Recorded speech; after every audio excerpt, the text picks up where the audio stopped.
Hello, hello, it's Imaginary Villain here yet again to return to the game dev grind. Sometimes I think I run these streams purely to convince myself to keep working, because otherwise, not gonna lie, I was playing around with other stuff that was not game dev, mostly art related things, and I probably wouldn't have worked on the game at all. But I'm pretty certain at this point it's easy to assume that I won't be having a prototype up by the end of today. Anyone who's followed the streams has probably already seen how many problems I had with the projectile system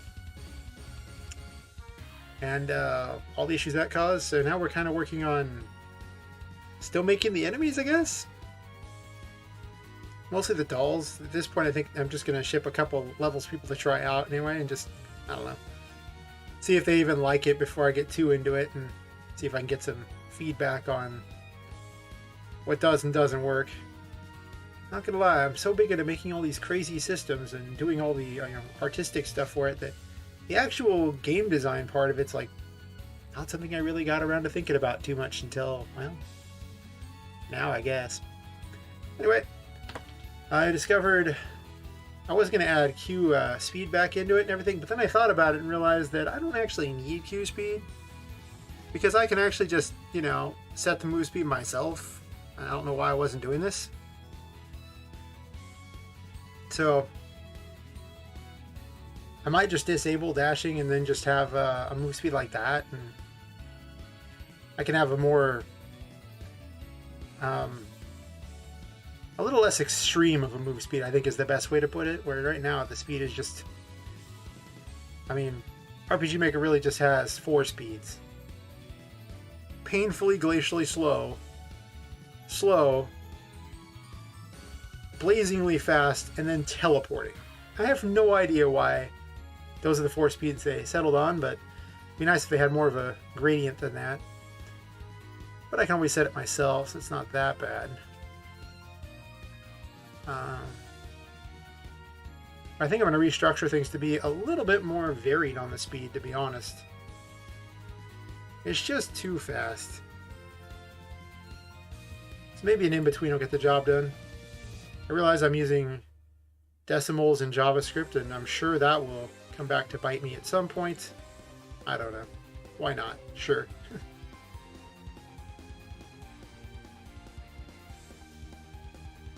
But I really just don't want it to be as ludicrous as it is. It's just crazy.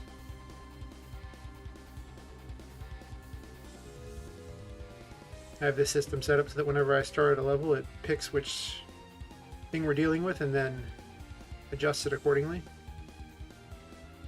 It also allows the player to change forms as they go above a certain point on the screen, thus allowing them to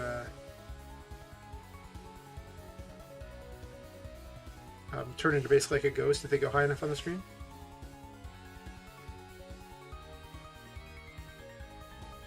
But only in the 2D areas. It wouldn't make much sense in the other areas.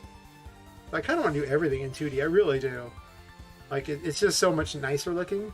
Like, the top-down Diablo look is cool and all, but is it? Is it really? I mean, I'm not going to change it up again. That's an 11th hour change. I don't think so. Even though it would be interesting to do. And it would make behaviors easier to work around if they didn't have to deal with so much space they could move around.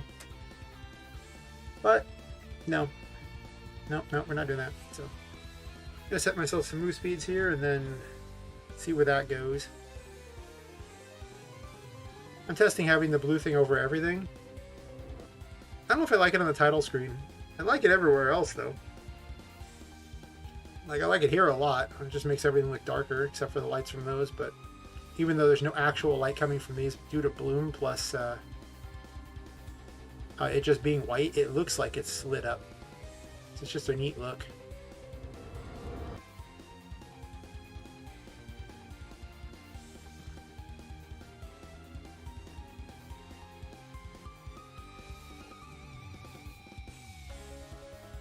That's probably a little better.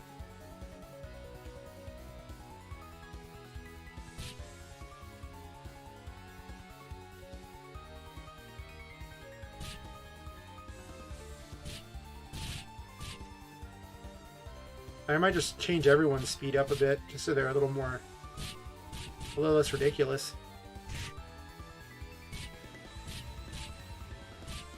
Also, I don't really think there's a reason for the player to even walk, honestly. Like, I don't even know why I have a walking animation in the game.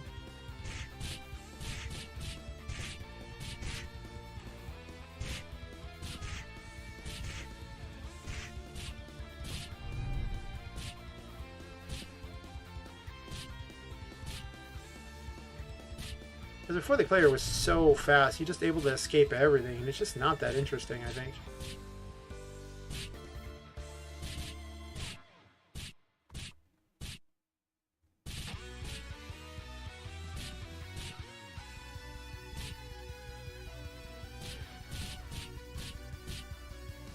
Tonight we're listening to all the free tracks from Ufolka. I highly recommend looking them up. They are copyright free and, you know, usable in your RM game. In fact, they are pretty well known for that. And, you know, if you want something that's a little bit less generic than the RTP and don't want to spend any money, hard to go wrong with Ufolka. Yeah, I think I like this better. I really don't like how fast the player was going for. It just is too fast. Plus you have effectively a dodge like that that's pretty quick, and it's still really quick. But I really don't like the player being able to run away so fast, so...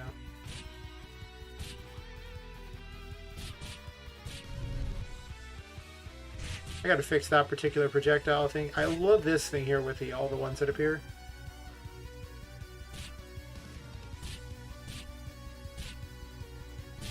So I almost want like a pentagram that's just stretched out for where it's going to show up. Because the dolls all do pentagrams, but I don't think that's necessary, honestly. I just don't have the boss doing any damage though, so that's kind of awkward. In fact, the boss really doesn't do much like if she gets hit. How am I going to make the boss not just, you know, completely roll up and die to just being attacked over and over? As long as their shots are heat-seeking, it's kind of hard for the player to dodge it.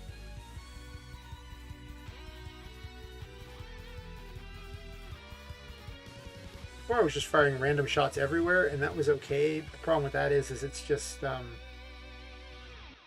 that great. I guess I could get the direction to the player and then have them go straight. I think I'm actually going to do that. I'm going to mirror the way the projectiles work for the player, but for the enemies too, so they don't just perpetually heat seek. Because it's just like having to sit there and position it so that they hit one of the environment things there, and then, you know, so it destroys it. Otherwise, it goes super far. This doesn't seem that great. I guess I could make them go less distance, but I don't know. It just doesn't seem that great to me.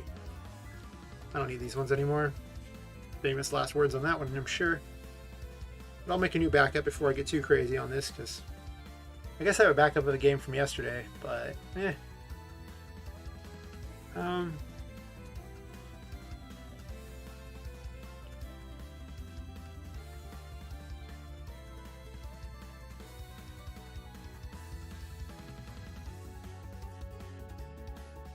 I think I'm going to set this here. And this is going to be... Oh, I don't need canvas to map on this one. Game Player X is already a canvas. It's already on the map, so it doesn't really matter.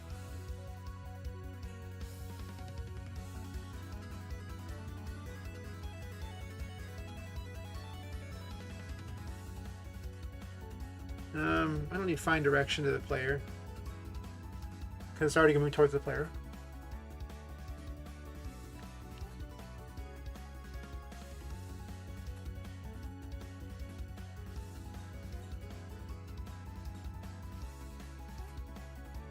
I guess at this point it actually uses all of it. Like, it doesn't, it no longer has different for if it's player spawned or not, right?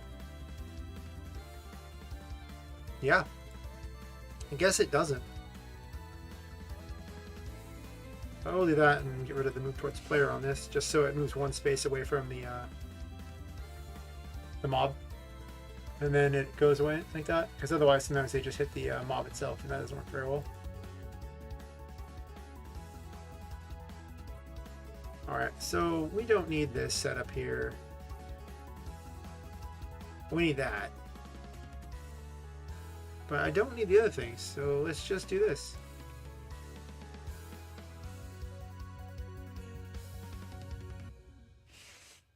Because it no longer cares, it's going to go directly towards whichever.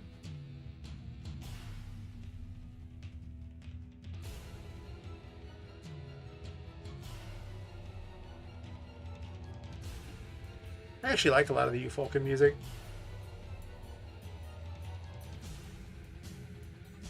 I'd be tempted to use it, but then people are like, it's so generic. Okay, it is, fair enough, but it's still good.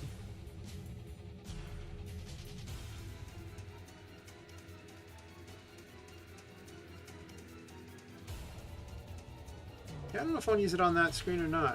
I don't know, it is supposed to be nighttime, and it having be super bright just doesn't make a lot of sense. Like, I'm not really feeling that. And here it just looks so cool.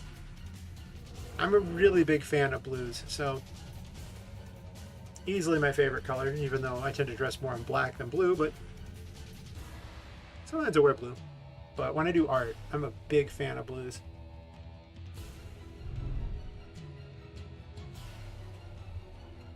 Still works right? Okay.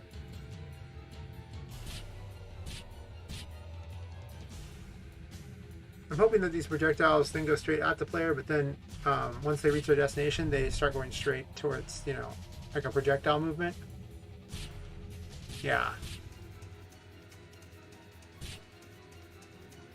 I guess that makes them way less threatening.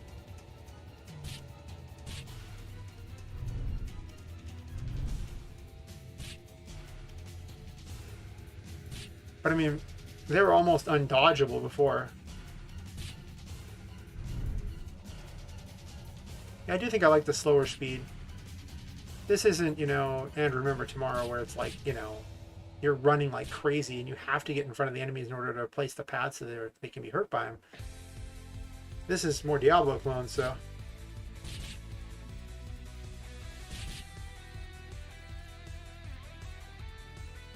I might get rid of all the walking things for this. I never use the walks for the any situation. I put them in for the story, but having to have an extra set of animations just for walking seems kind of ridiculous. It barely happens. The player's never going to willingly select to walk. I may disable dashing though, because the player is always moving at a set speed, then dashing doesn't do anything. So I don't know if I like that even existing in here. I mean, that's basically your dash.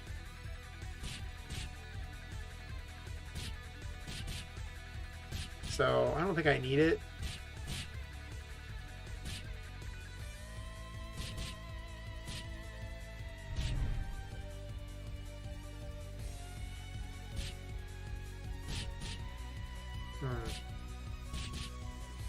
It's not a bad idea. I guess play right now is set to always dash.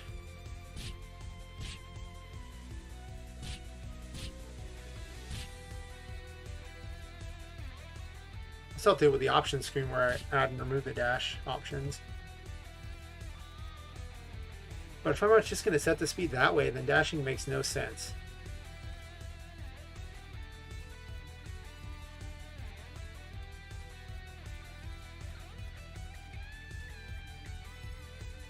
Oh, wrong overrides. Sometimes I make files for people so they can do the stuff that they need. And I don't ever get rid of them from the little save things here, so I have a bunch of ones that I don't even need, but I'll clean it all up when I release it. Which is not as far away as I thought, honestly. Like, it was pretty far before, but now, I mean, it sort of works? Question mark? I don't know.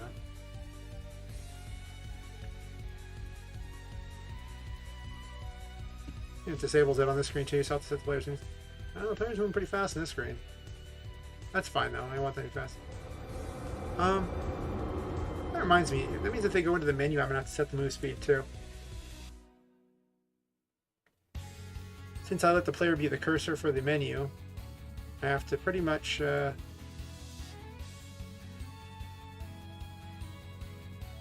set their move speed accordingly.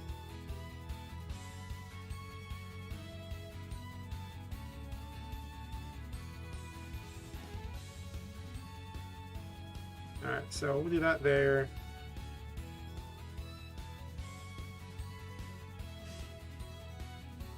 Slightly faster. And then I think on the title screen. Oh, what time is it here? Oh, it's 1:15 a.m. I keep the worst dev times imaginable. It's just how it is. But it's the times I got available, so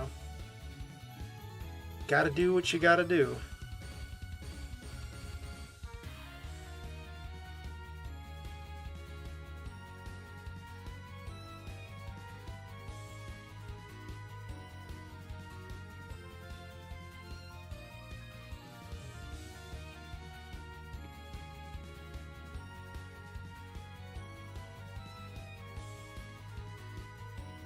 So set the move speed here.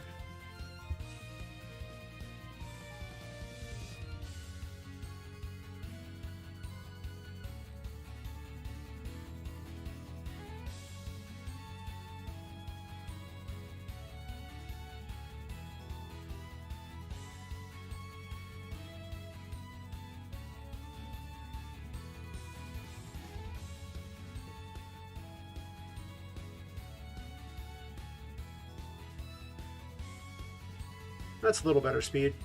A more just blazingly fast thing here.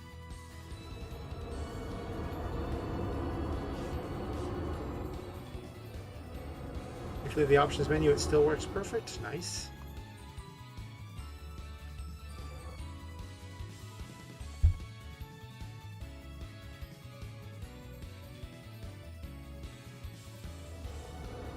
Speed's good on that one. It's almost a little too slow in this one screen though, isn't it? I guess for this particular area I'm going to speed them up a little bit.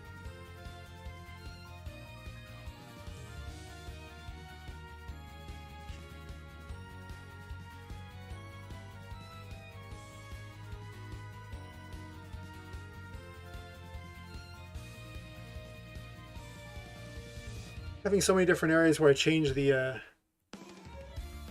actual visual look of the thing kind of messes with what speed they need to be moving at to make it visually look correct. Yeah, because here it has to be moving at 4 because of how big the animations are. Slightly faster there is perfectly fine, but in the regular levels, I think a bit slower actually makes more sense just because she's just smaller.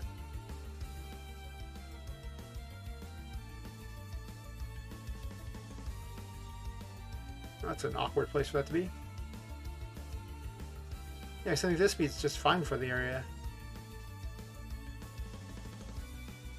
Huh.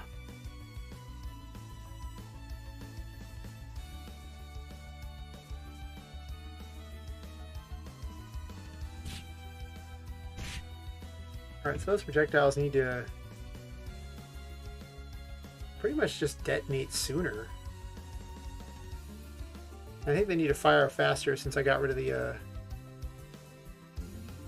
option for it to be completely heat-seeking.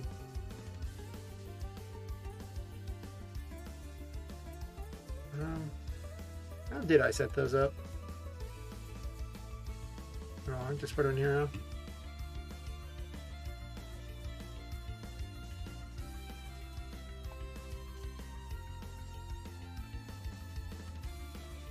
I realize how many times I wrote that in there. So 20 plus level times 10, but I'm not actually leveling them up at any point here, so it's just 20. Oh, plus since it's actually, because there are level 1, so it will be 30. But 30 what? How long is the time frame on this?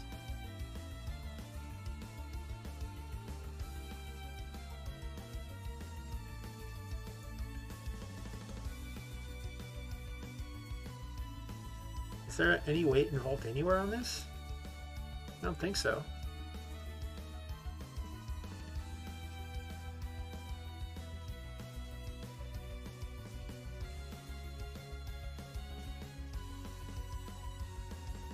Also, it should collide with the should collide with all the environment stuff here, and yet it's not. I don't need this one anymore.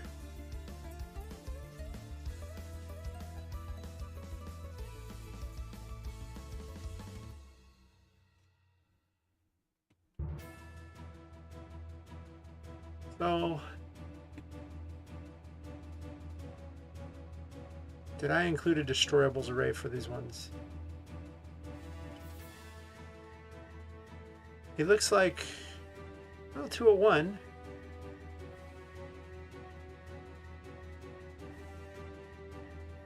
Well, first of all, this shouldn't actually, oh,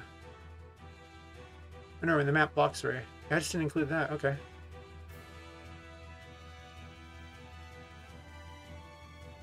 No wonder it was not destroying itself when it hit the environment. I just didn't tell it to.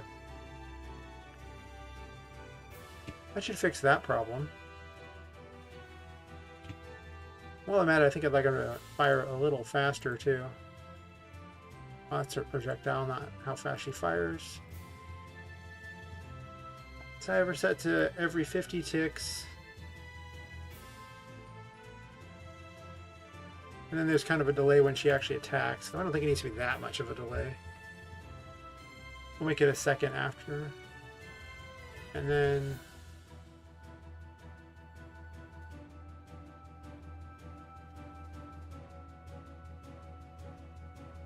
and this is...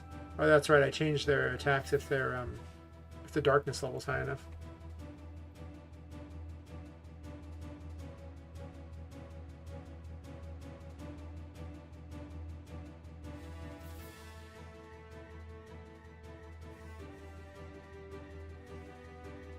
Oh, that's right, I have a darkness ticker too, so they actually will fire the darkness shots without interrupting their action.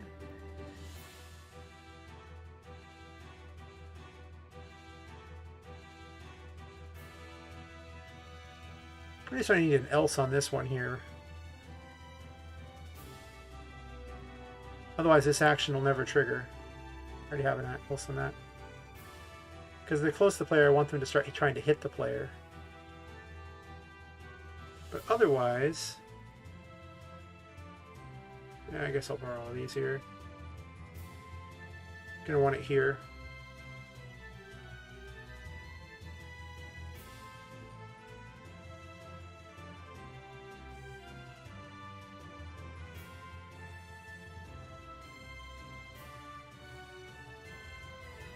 Alright. Now to see if that makes the change that I'm looking for.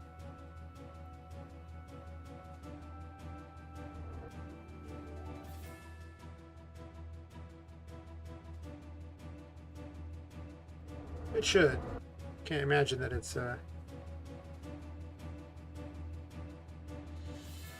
going to suddenly just ignore the code. Though I have seen that happen before in a most bizarre way.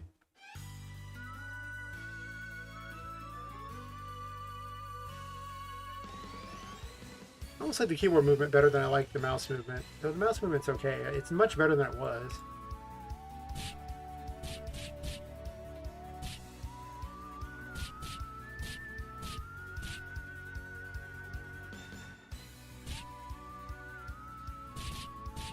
I don't know how it's getting caught in those, but... I wonder if that's a pixel movement issue.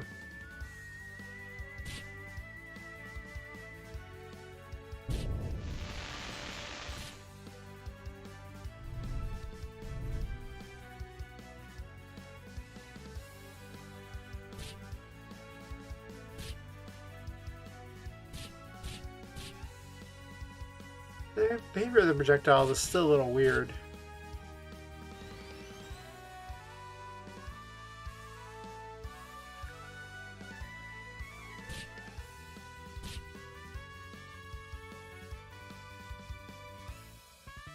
Kind of waddle away.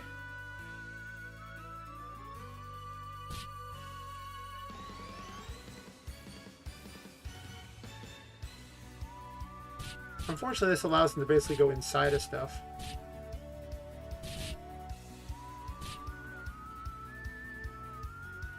So I pretty much coded them wrong.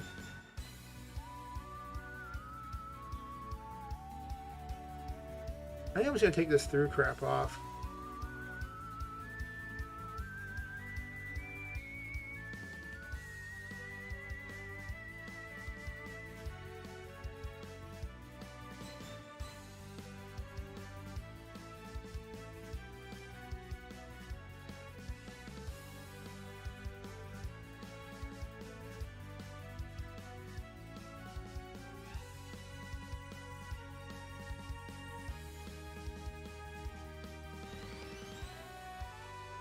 Oh, that's right, that behavior only triggers if there's enough darkness, otherwise it's not a thing. Huh. Yeah. I almost wonder if I'm even loud enough. Sometimes I talk really loud, it seems like, and other times I just don't talk loud enough. I need to really practice getting my voice to be about the same. The other problem is I look away from the microphone. Because it's in between the two screens, so either one I'm looking at changes just how loud I am. There needs to be a better way to do it than that, I think. A better setup.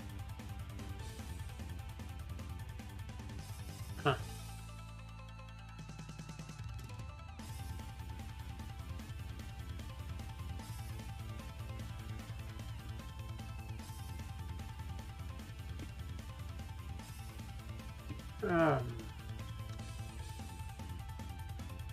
Yeah, okay, so I don't like them going through things. I should probably get that for the others too.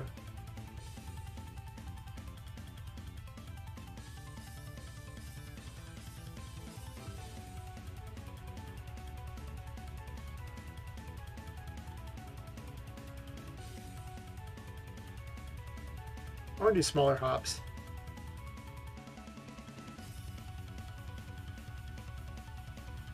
I don't want them to be able to pass through things either, so I'm going to remove that from everything. But this one never really hop towards things. When the player does actually have access to projectiles, so them moving away isn't too bad. It's a little hard to hit the target sometimes. I do have other spells though, so it's not like it's the end of the world trying to figure out which one is usable and all that.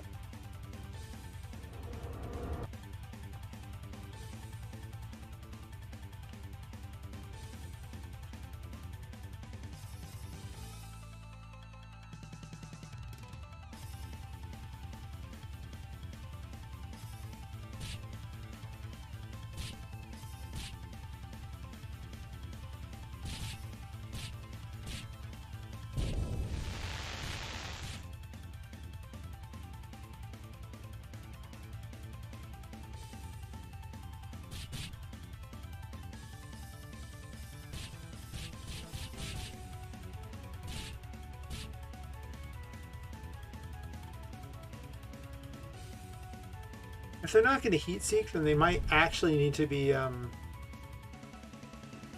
faster.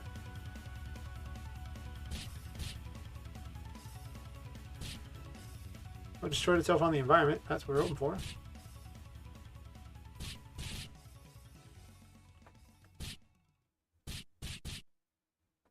I still get hit a fair amount doing this, so.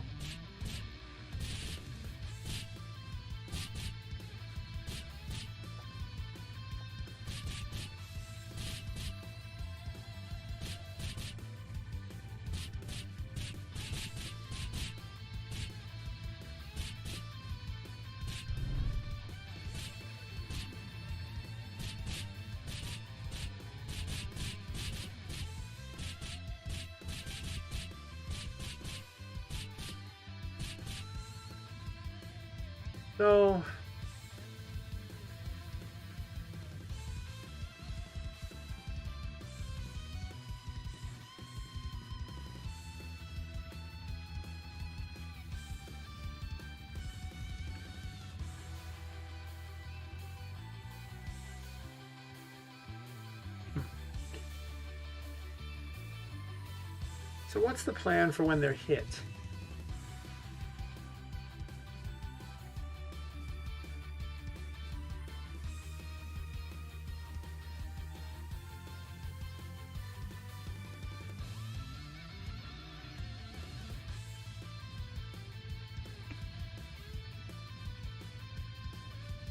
Oh, I can use the boss relocate.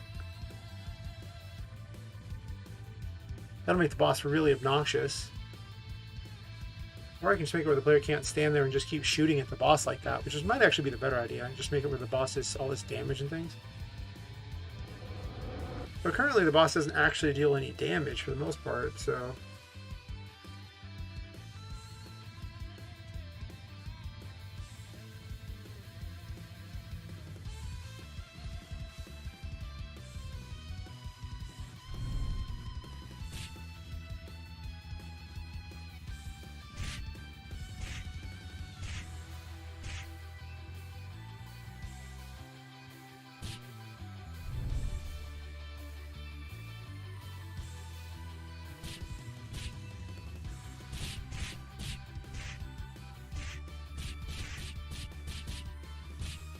That's interesting, the boss is not teleporting.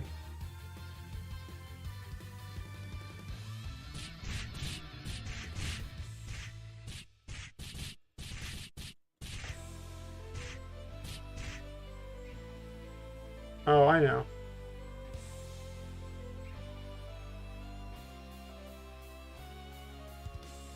Because that'll turn off Cell Switch D.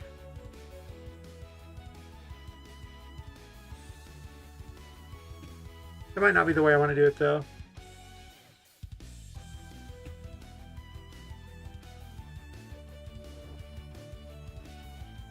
I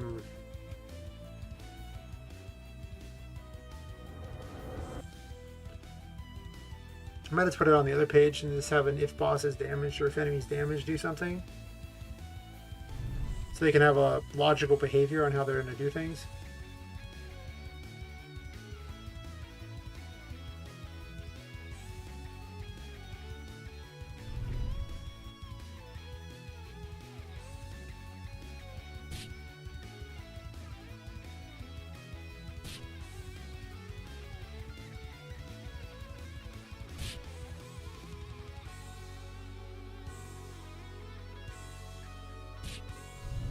Also, I wish the Big Annie actually had her a larger icon on the map.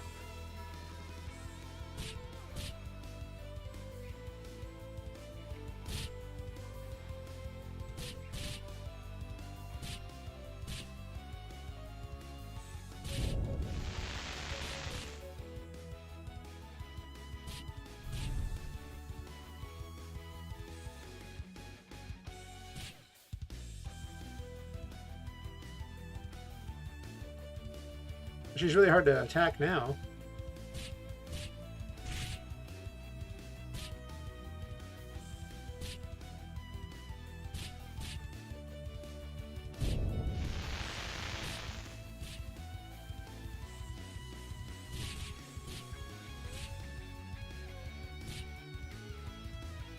Are you really inside of something?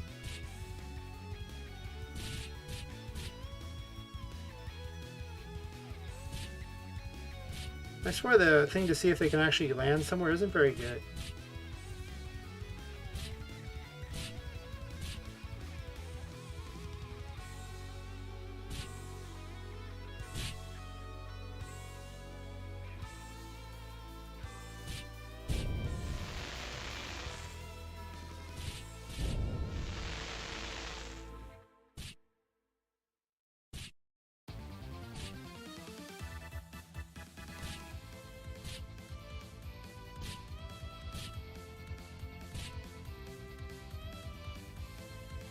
I think I'm adding a... Oh, hey, Lee. How's it going? Did you figure out what your achievements you're aiming for in your zombie game?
Now I gotta have that 2 for the boss.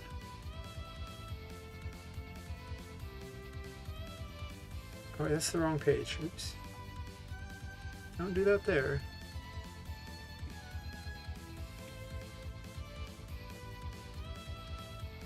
Oh, nice. 5 minutes to get 3 achievements doesn't sound terrible.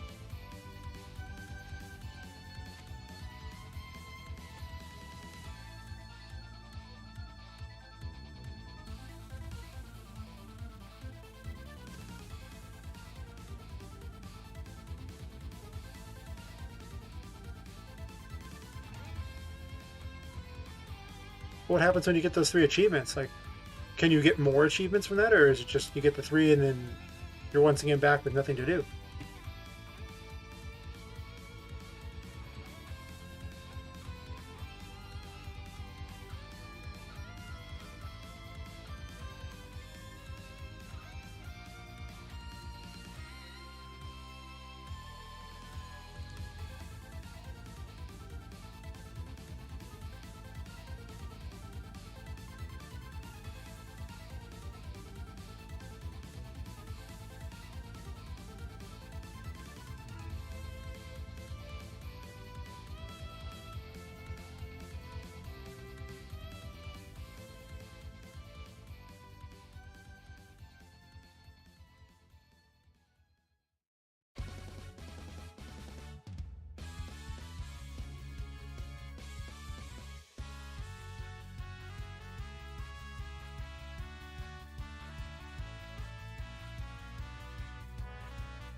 Eight zombies with 1 sniper shot?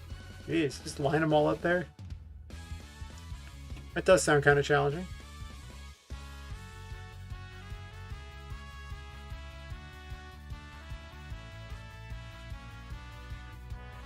It's 20 minutes.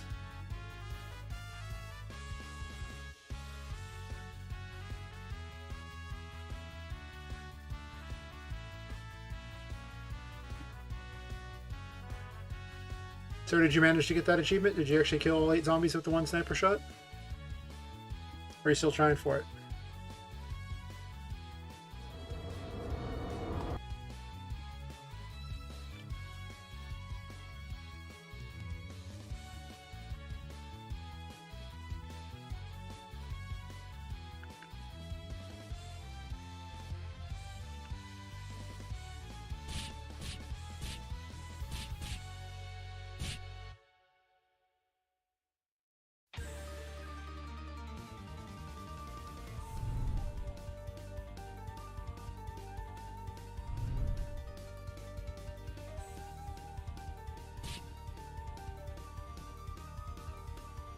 Wait a second, did I actually check that there? Nope.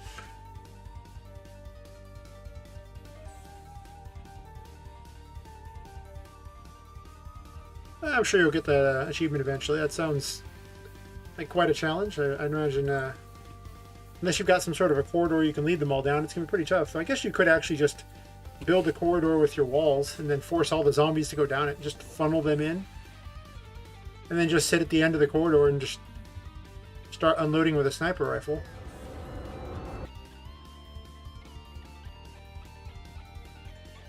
Maybe even build a death maze for them so they take longer and kind of bunch up a bit. I don't know how smart the AI is, but a lot of times the AI only can plan so many moves ahead, so if you can make a long enough maze, a lot of AIs don't know what to do with it. As someone who programs AIs for games, let me tell you, they're pretty limited. Where is it moving to? Huh, it's a weird problem.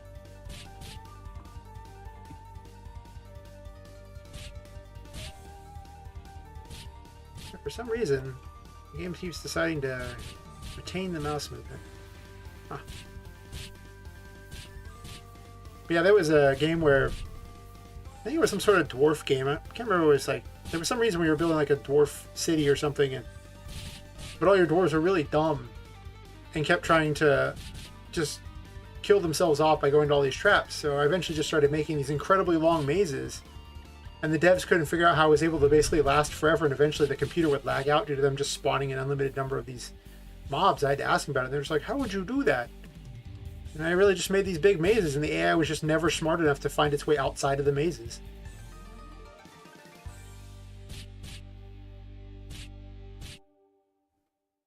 She does not move. As I was hoping.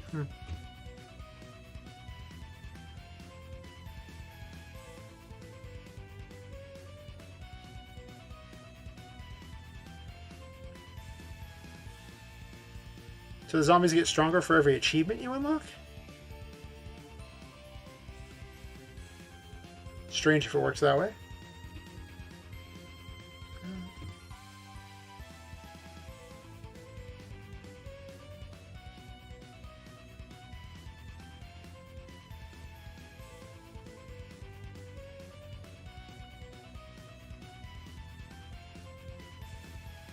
Well, this doesn't do what I want it to do at all, does it?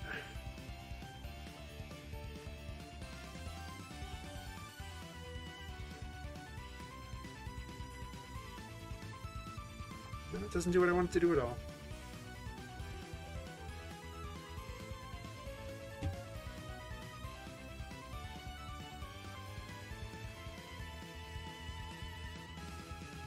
I can only set one of those with that ability there. Unless I want to write it to set multiple ones.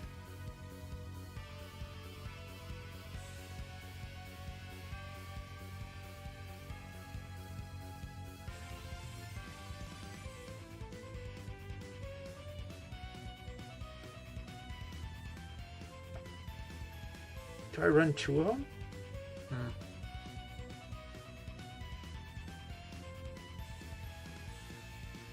Trying to decide how best to tell it to make the enemies know they're hurt and do something else. I know how to do that, but the thing I have that tells these things really only sends one piece of information for the most part.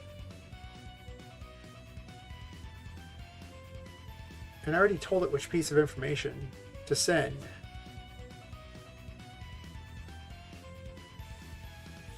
Huh.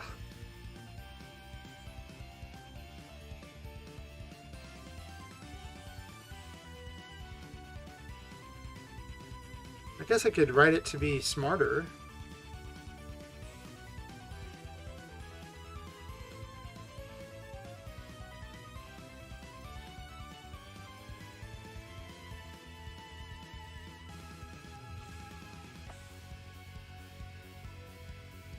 I'm gonna have to change it for each and every one if I do that.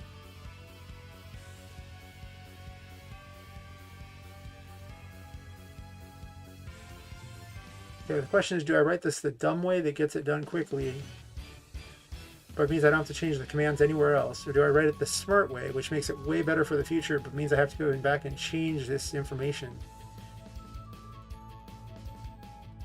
I guess I don't really have to change it here, right? Because it's the only place that really uses it. Because everything's running through here now?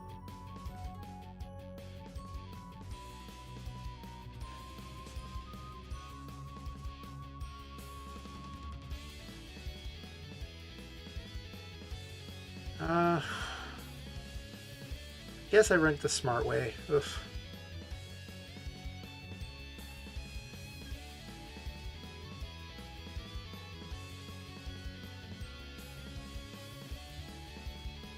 So it'll be... This lets me set a lot of values if I want it to. It makes impact probably the better one. This could actually be merged with this.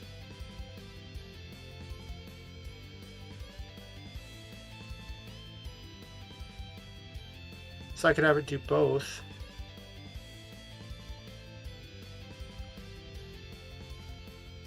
Maybe it should do both.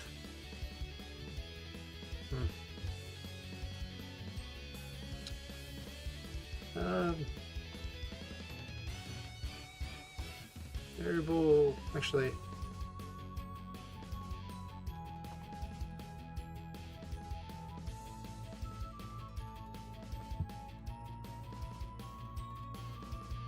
huh. This might get kind of confusing.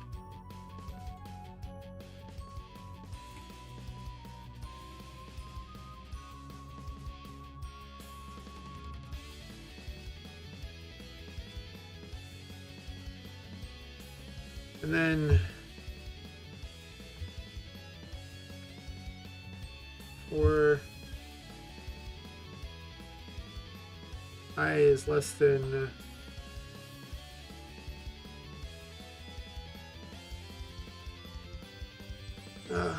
variable array dot length.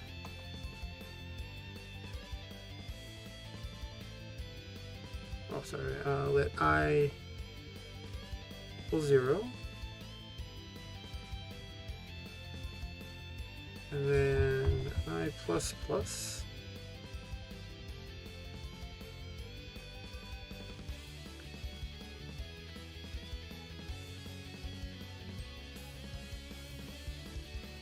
And then let's just copy paste this so I don't gotta type all that again.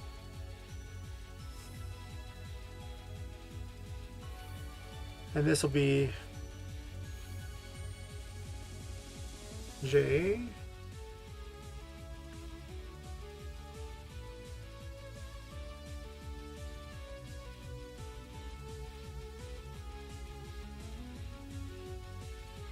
And this will be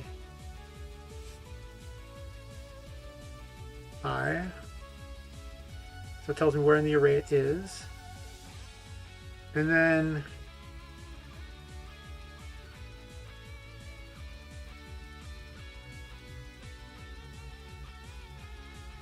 it's going to be variable array I0, right?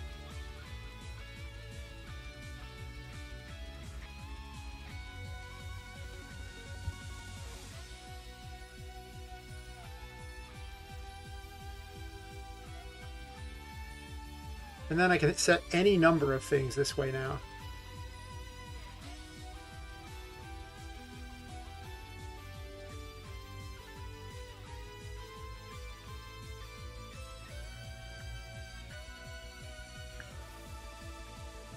Do I want to merge the two, though?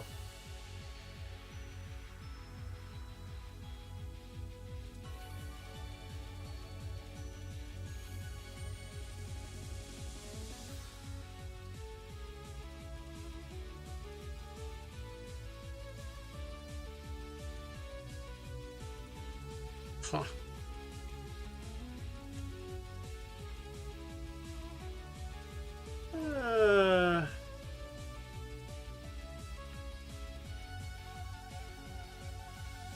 I should probably have more conversations with people while I do this.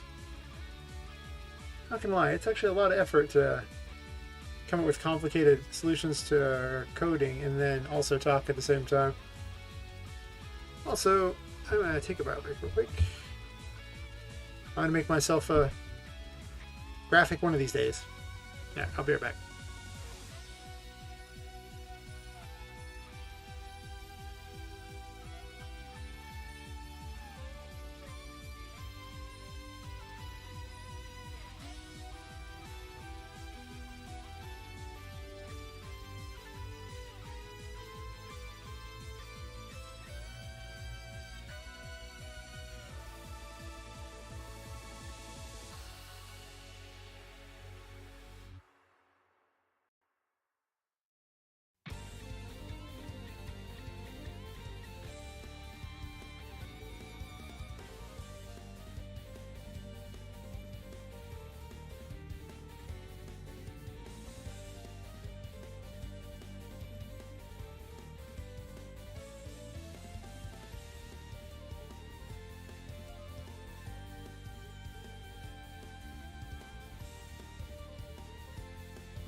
I might want to write this like an object, just so I don't have to deal with the having to remember each little command in these.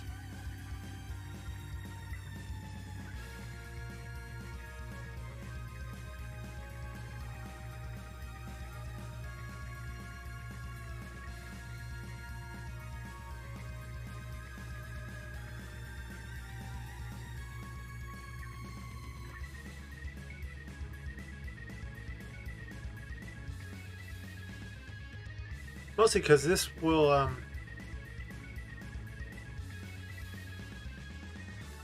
not do what I want it to do. Because it won't set these as well.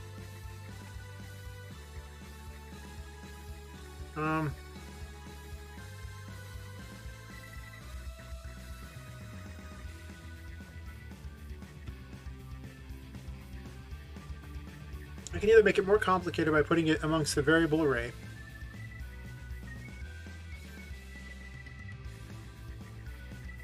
or I can simply make another command afterwards for switches.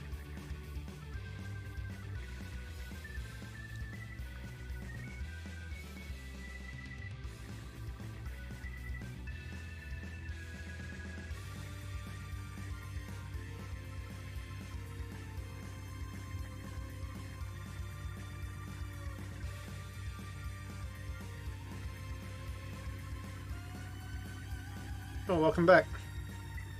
Got your milk and cookie? That's fair.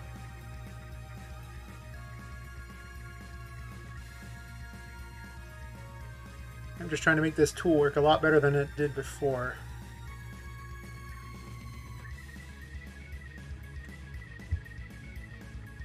I don't need this twice.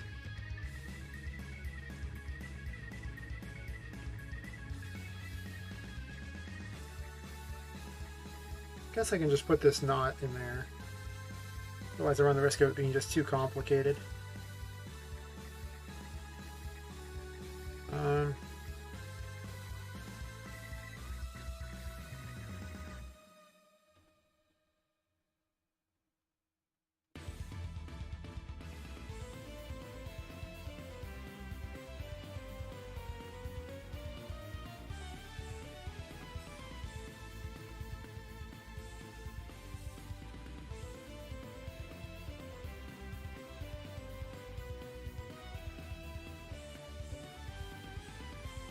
I guess I only need to do this once here. I'm only ever going to flip one switch because otherwise it'll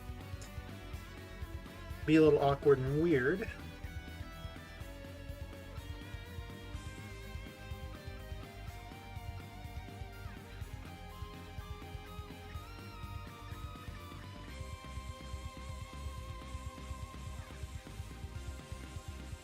And then for this one down here,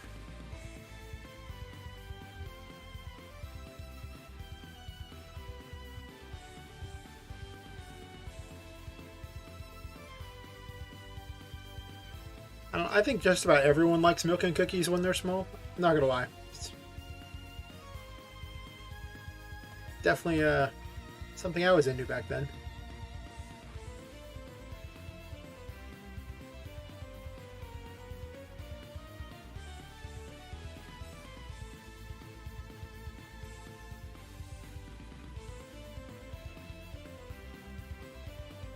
So we change this here.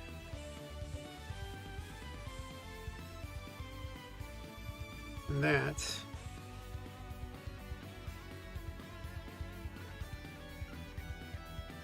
Shouldn't I just make this an array every time and then I don't have to have this other special anything going on? I can just remove all this extra code.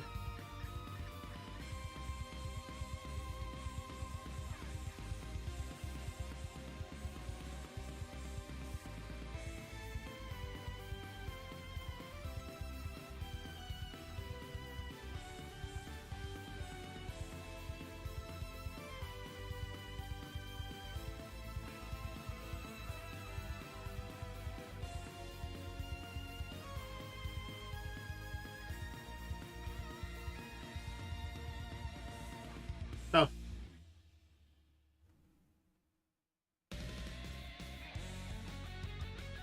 Fair enough. It looks like a chocolate chip cookie from the little icon there, little emoji. But you know, I can see a crisp too, I suppose.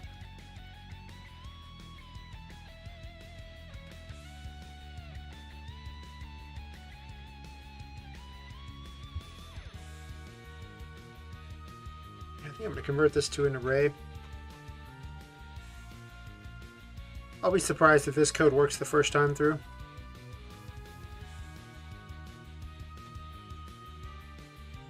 Somewhere I'm going to make a weird decision that's just not going to make it work the way I want it to.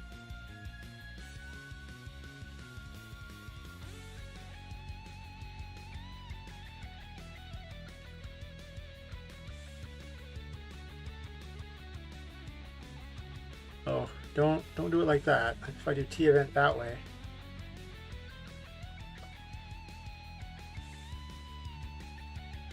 We'll call it target event.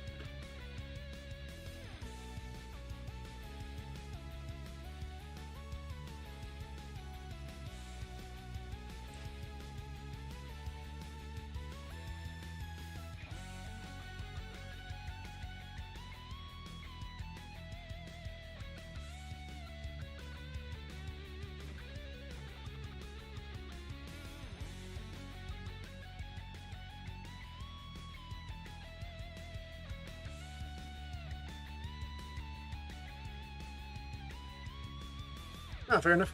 At least I wasn't going crazy there going, it looks like a chocolate chip cookie, it really does. I kind of wish I had chocolate chip cookies. Of course, with it being now 2 a.m. here, that would be pretty hard to get. Not impossible, but I think at this point I have to drive across town because everything is closed. Besides one of the supermarkets on the other side of town. Yeah. Unless one of the fast food places has it, but eh.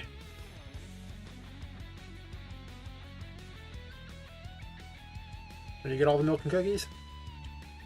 Well, that worked out then.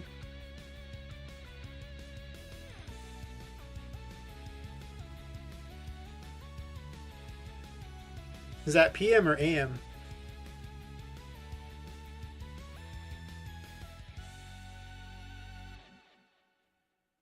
Or I guess is it for the rest of the world who's not American? Is it nighttime there or is it daytime?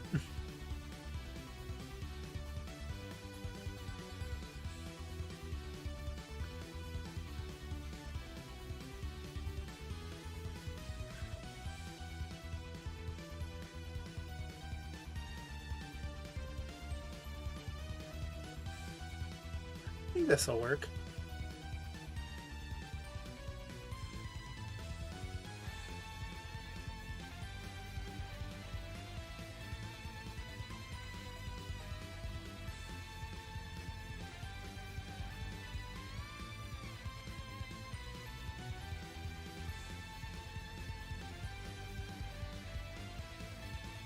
Oh, nice.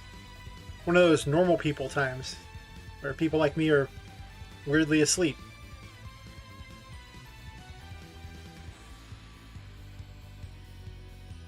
Yeah, I didn't think about that it would just be 24 hours for you. I always think the AM PM thing that we have here, and so for you 10 would actually just be 10 in the morning, and you would have said what, 22 if it was nighttime. Can I say my US brain here or something like that doesn't really tend to think of it like that because we're just weird over here, I guess. Yeah, we kind of are, I guess. And then if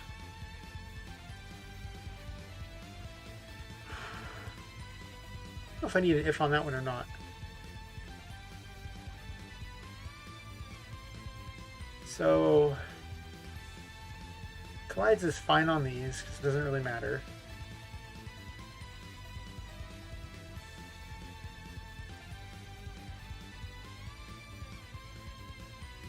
And then for this, I now have it set where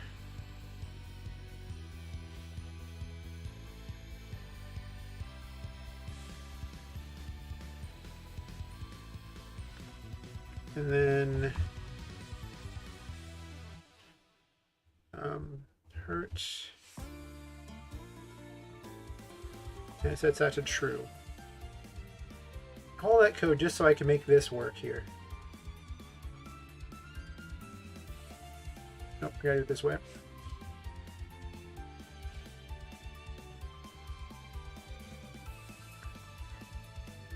And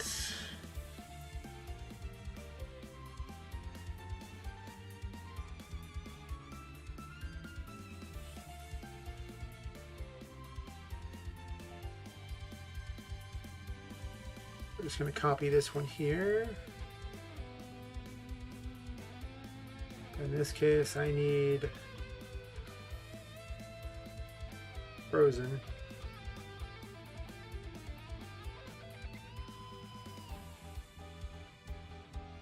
And I don't need that.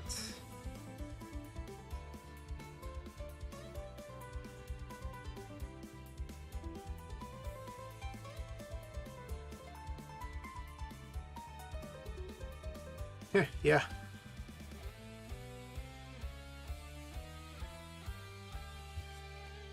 It's definitely different thinking about time over there, and also temperatures, where I mark everything in Fahrenheit, and that's just not used by a lot of the world, at least not in this time of day, so. The people I deal with are all using Celsius.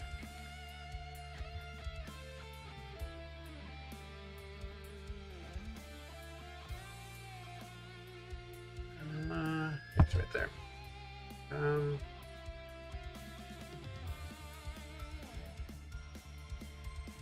When I wrote this,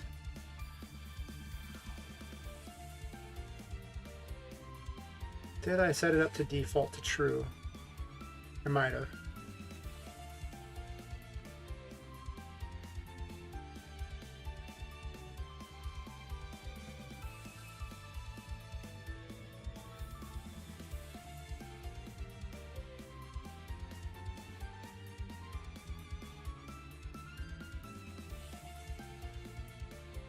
And those don't even use impact.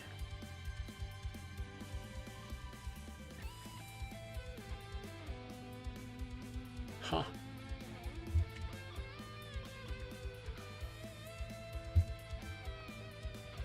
Make certain I actually set this tool to default to true. Okay, I did. Okay, that should hopefully do what I want.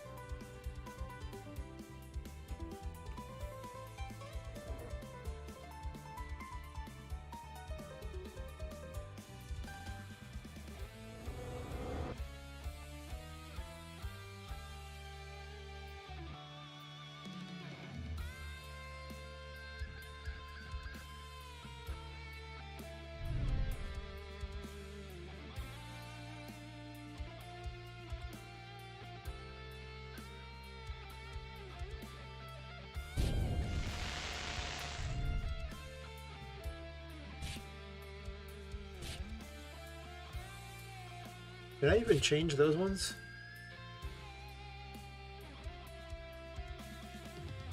No, I did collides on those.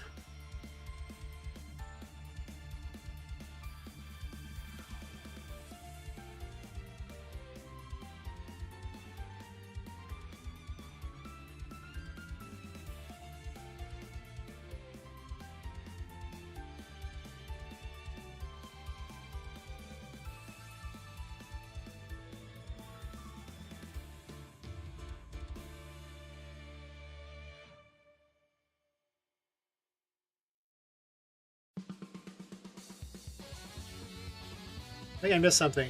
You're saying it was my stream. Yeah. Okay. Fair enough. Time to play Animal Crossing, huh? That's fair.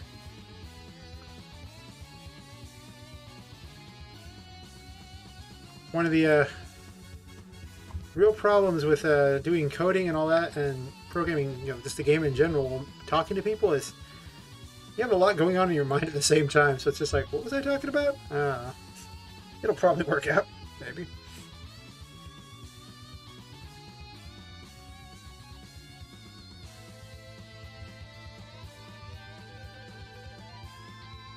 Wait, does this return true?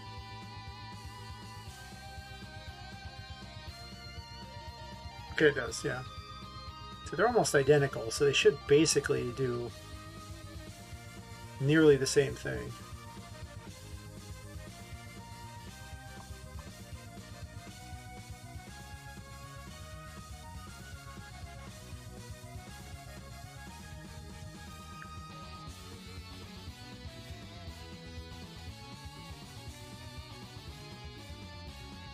I think the commands are only used right here. I've pretty much restructured all the code to not need the commands anywhere else. I think. Anyway.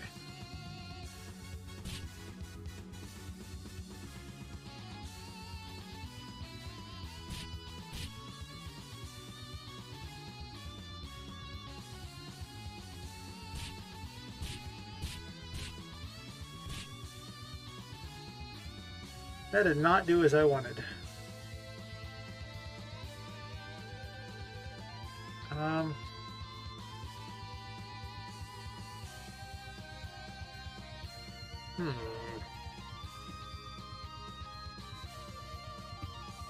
Well, let's see what it's actually saying.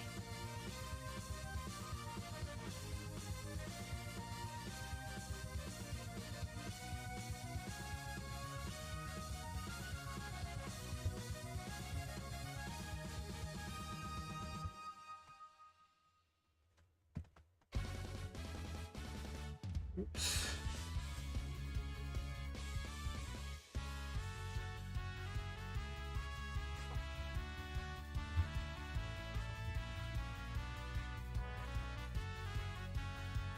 So if it's equal to true, and this should default to sending that to true, right?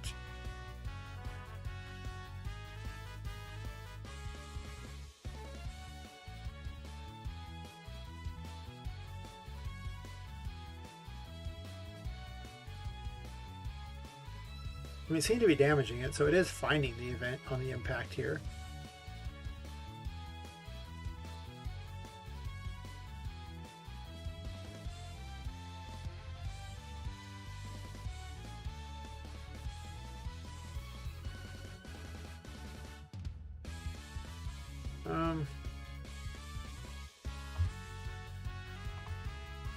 Console.log this here so I can figure out what it's doing.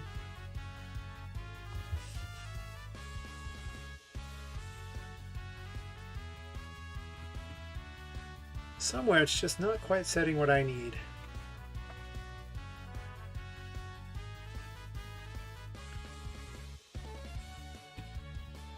So is Animal Crossing the game you're going to be using to replace your zombie game, or are you going to go back to the zombie game afterwards?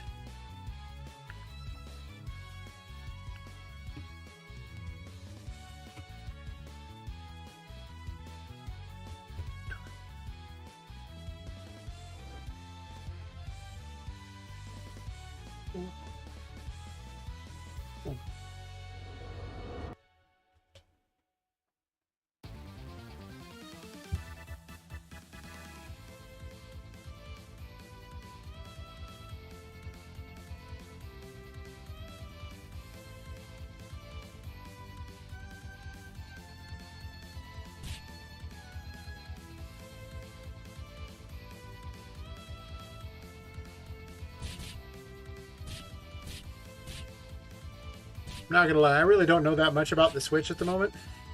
It's just not, never had one, so.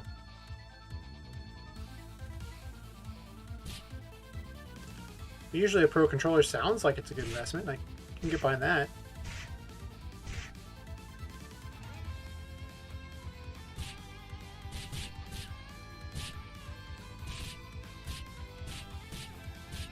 That appears to work, but then the other one does not.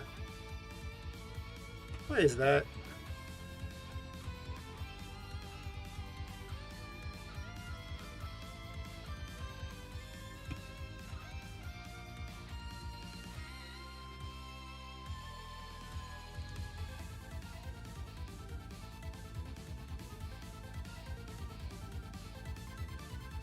Oh, I see why. because I added that in, now it has to have that to flip the self switch D. Here does not need to be on there.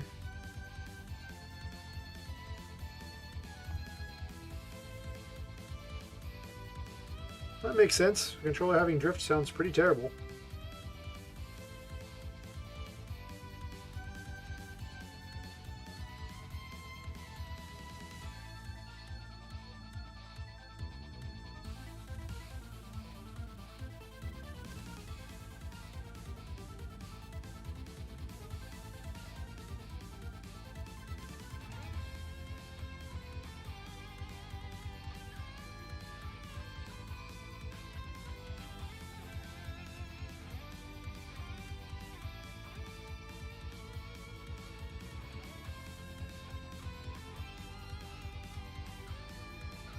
Well, these aren't rigged to impact at all. I'm using a distance comparison. No wonder they always worked when the other thing didn't.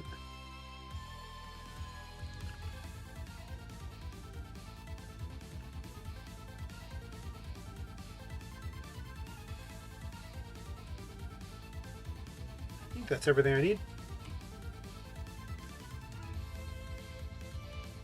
Let's try this again.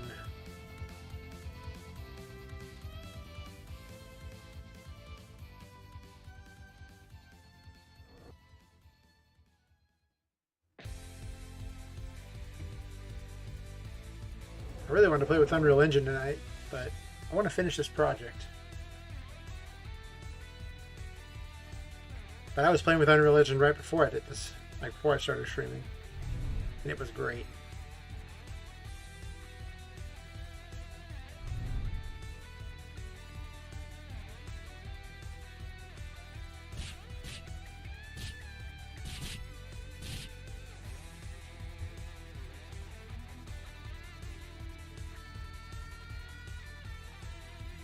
But this is not triggering at all.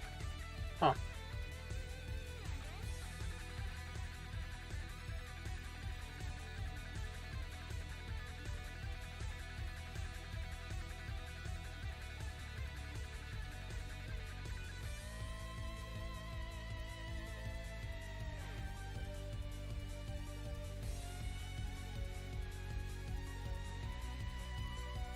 I miswrote my code somewhere.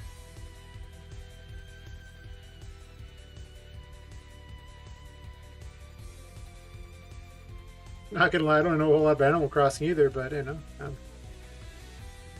I guess school uniform's a good thing to be wearing it, but I don't know. Not usually my style, but oh yeah, I'm definitely tinkering with this code. At some point I'm going to figure out, well, it shouldn't take me that long to figure out where I made the mistake.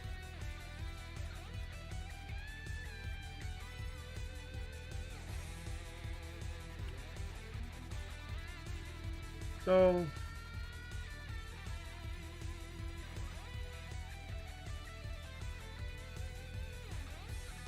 I shouldn't need this at all, first of all. I don't know why I kept it. Ridiculous of me to do so. Didn't need to be there. And then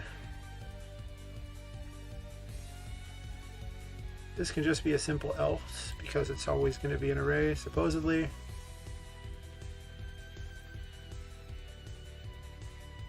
Target event there. If it's an array, then it just adds that into there. And if it's not an array, it creates it as an array.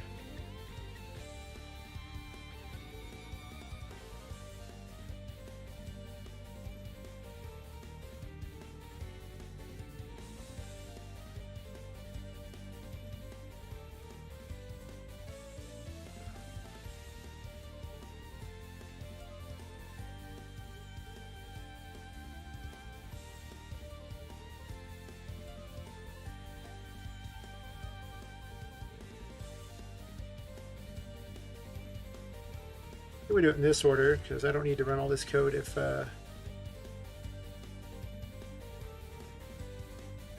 there's no target.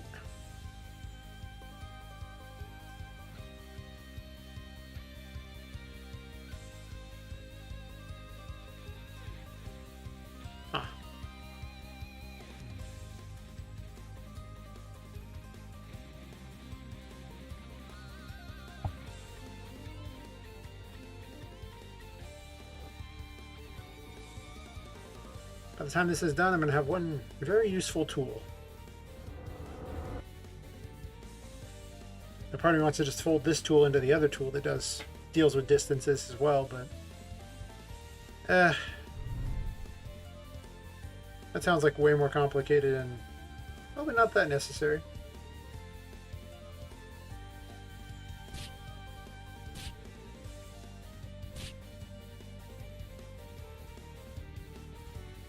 I can't this item here.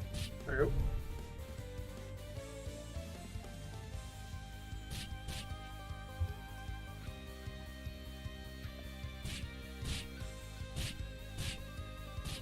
It is not registering that.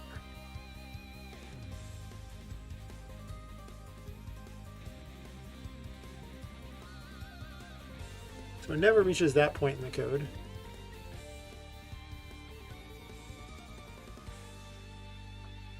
It is doing impact, right? Yeah. That part works.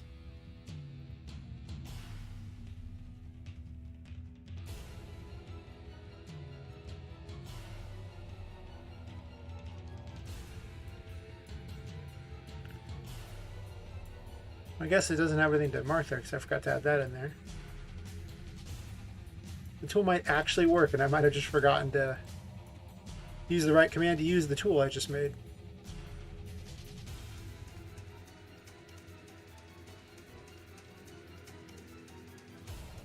I mean, it should work.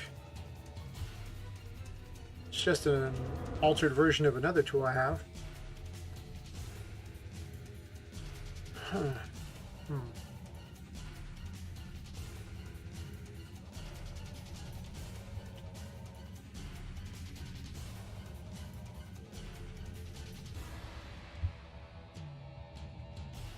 For some reason, it keeps moving towards a location there.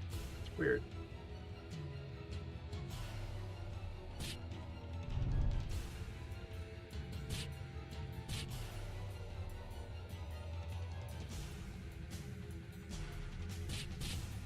Oh yeah, it's supposed to be battle music from let's see, the artist is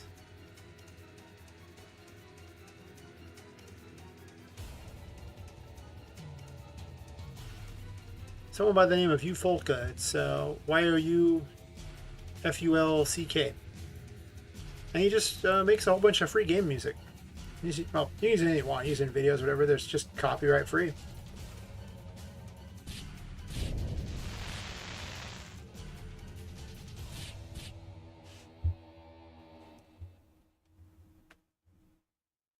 Okay, so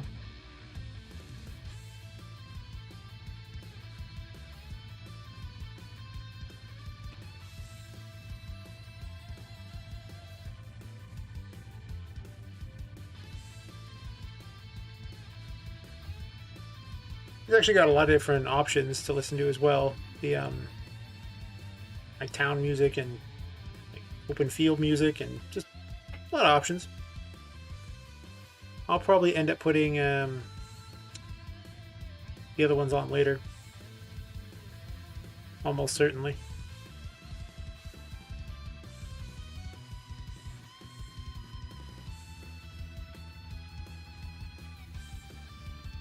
Person also goes by the name Wingless Seraph. That's the URL if you want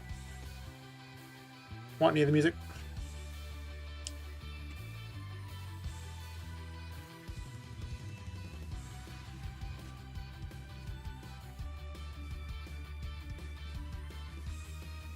So 1231 comes up.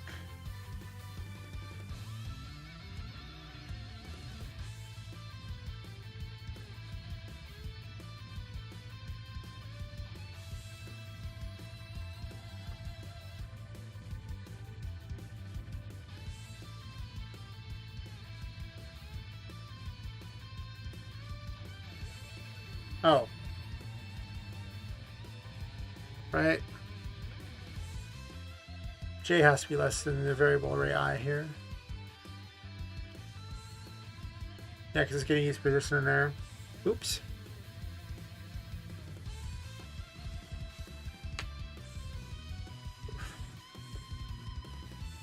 my arm in such a funny way. My arm just popped. It's like kind of leaning over, using it to prop me up while I'm doing this coding here.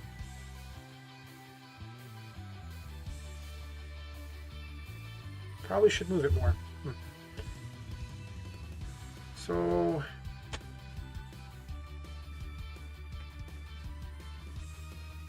T event I is correct. That's true.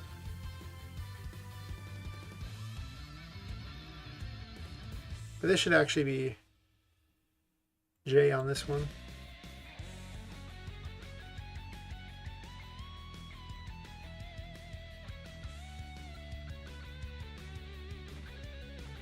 Loops within loops.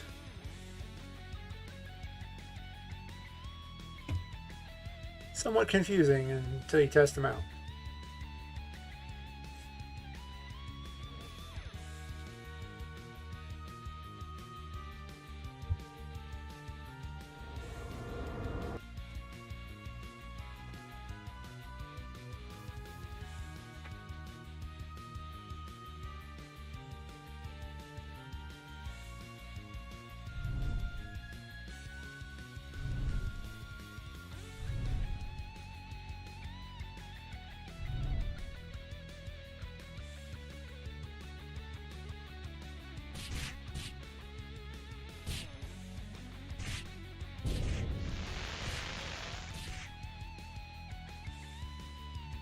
For some reason, the boss has not spawned.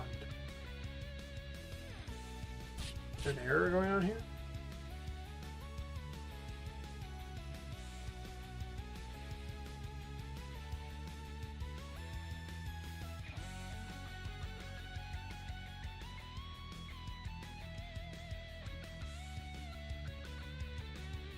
Well, it should have said it on this one too.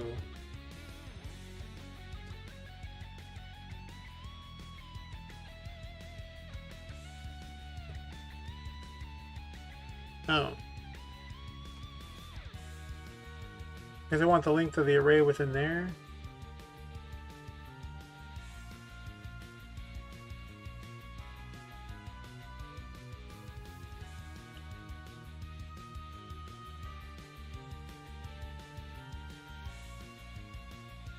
Wait a minute, does that make sense?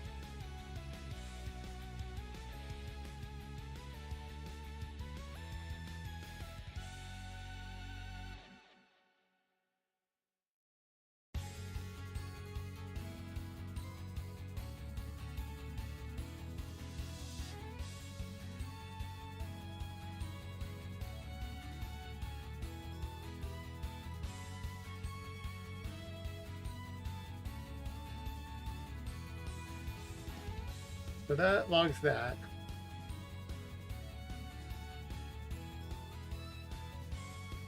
And then why am I blanking on this code here?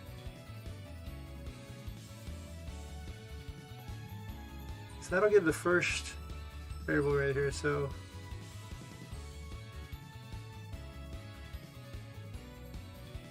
I get the feeling I'm just handing the wrong information here.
Nice. Yeah, they got a lot of music there. It's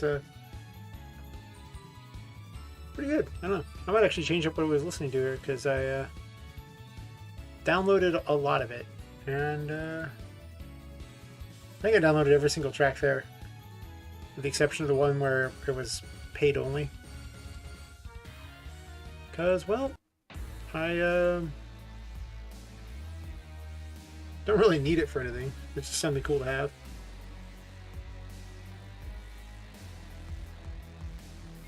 These are all the dungeon music tracks.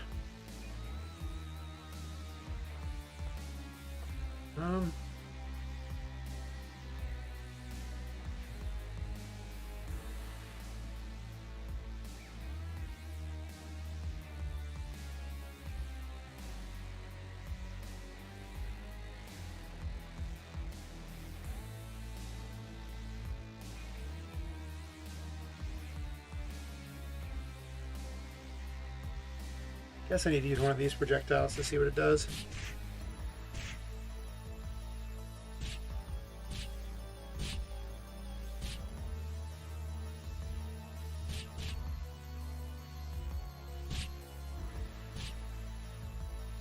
Oh, these little things are irritating. There you go.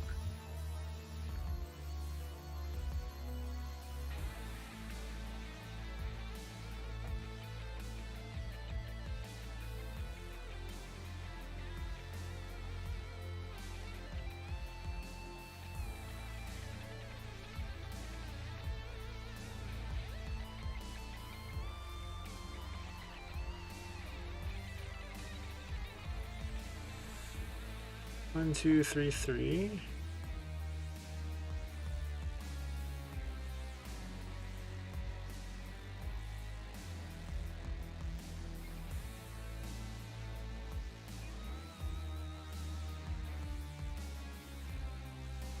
Oh, this makes no sense now. This is J.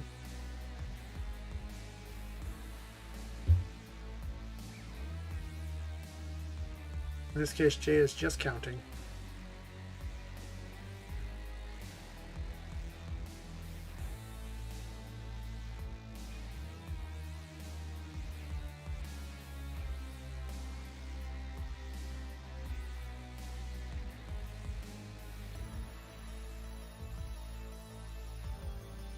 Guess I should have a console log on this too.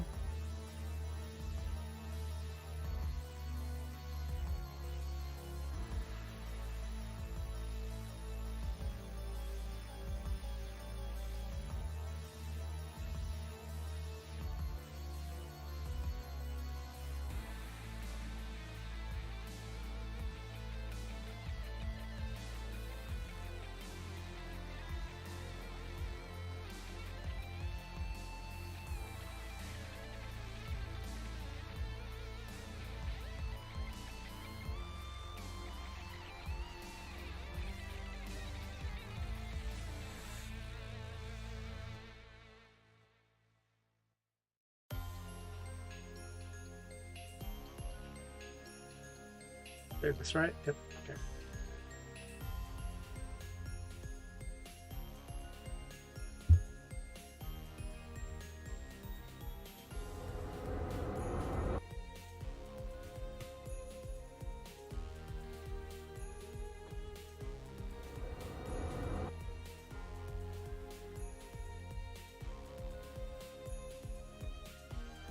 All this delay because I want to make a slightly better tool, but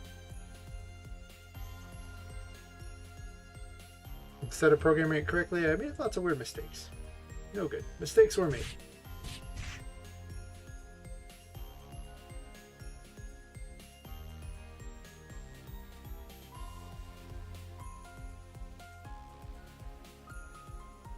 Hey, why does that return 50?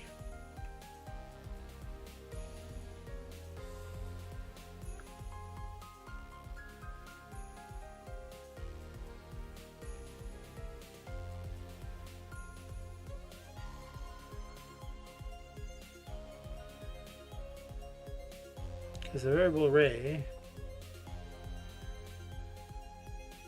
would be those.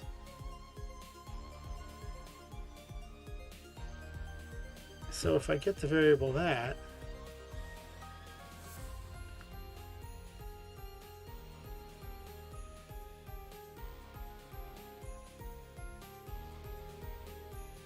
oh, I see.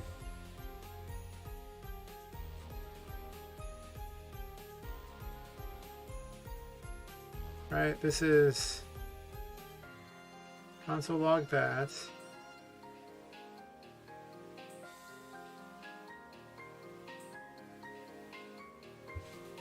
Why is that there?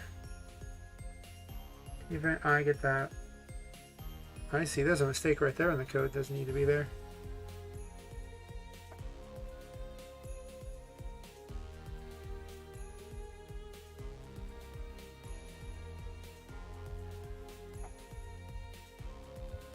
That might explain a lot of why things aren't working.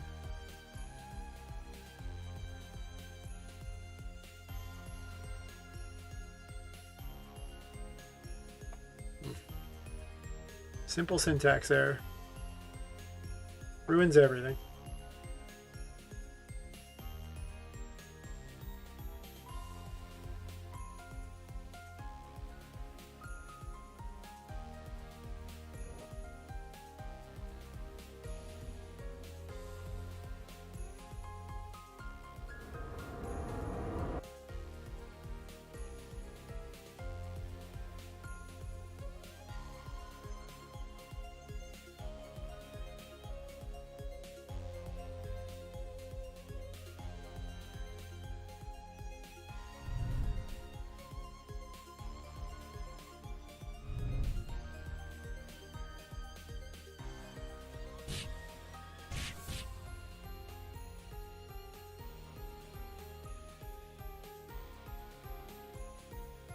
So then why didn't 135 trigger?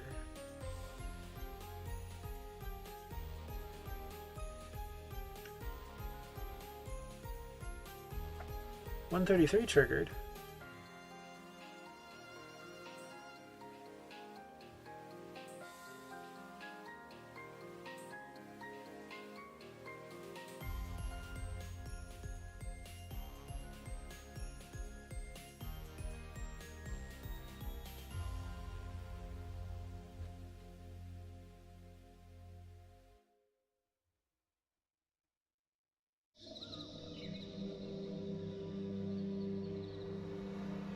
At no point did 135 trigger.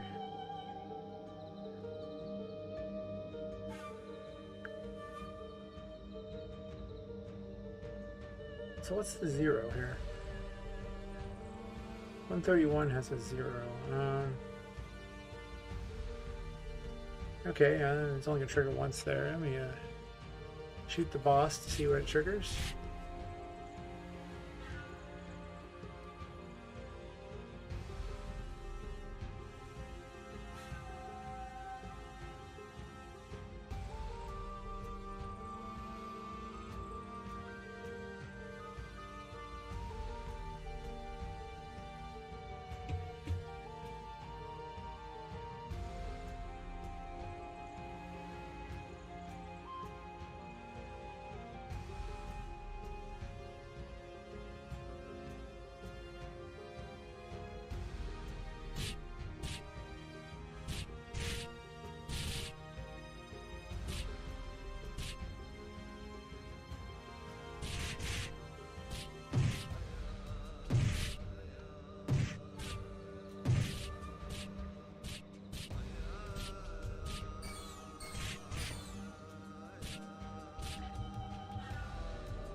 I need some additional information here. Exactly which event is triggering things.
triggers.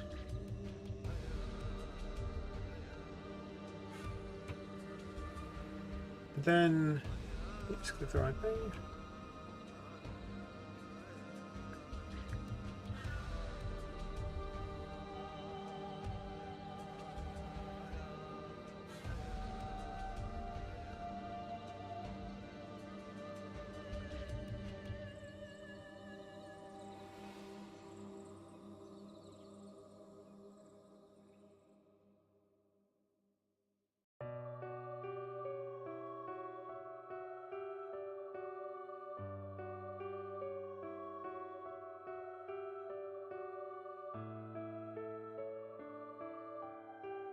I'll move this really fast here. Doesn't seem to be reaching this code.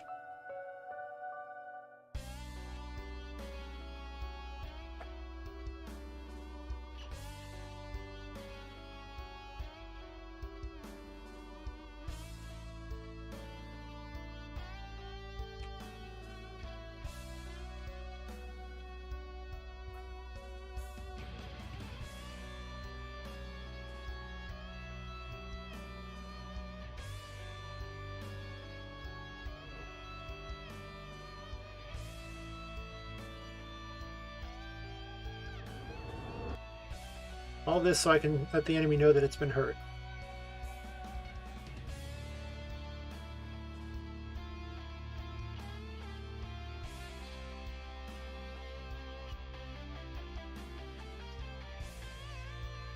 The more complicated behaviors.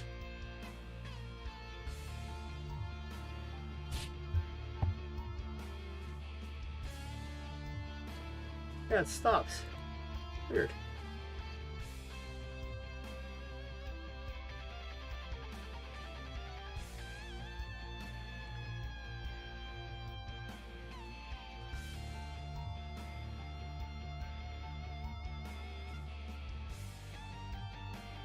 Doesn't make any sense.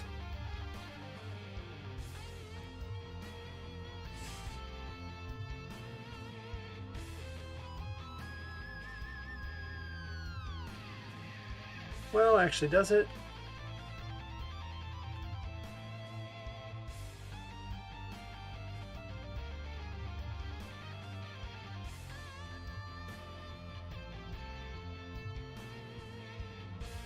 I think I know what's happening.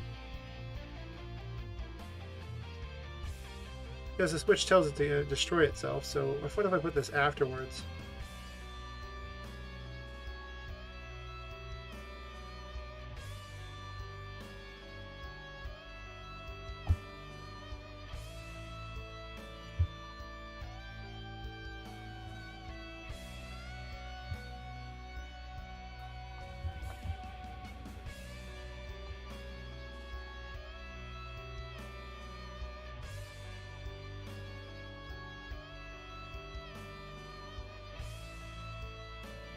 Oh no, it's all good.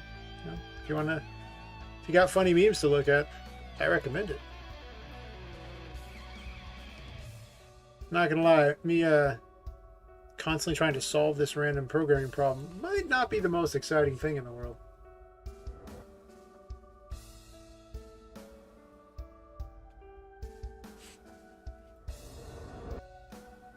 Of course, that's a lot of game dev.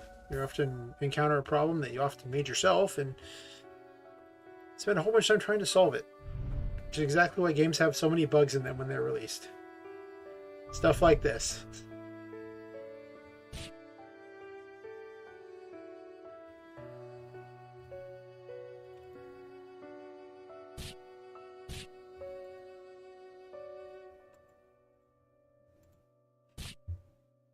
Okay.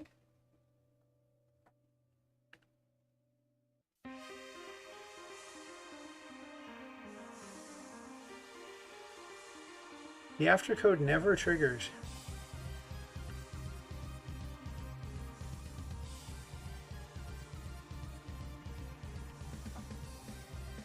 So 27.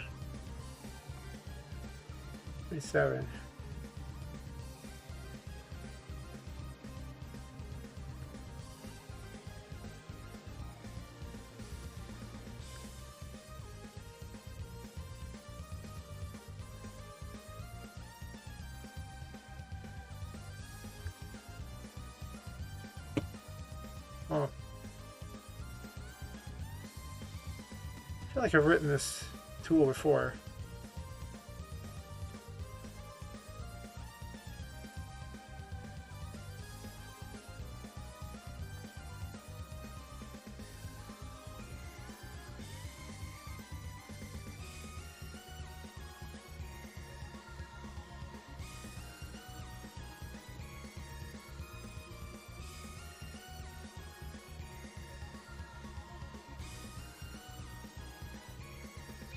Why do you have less than or equal?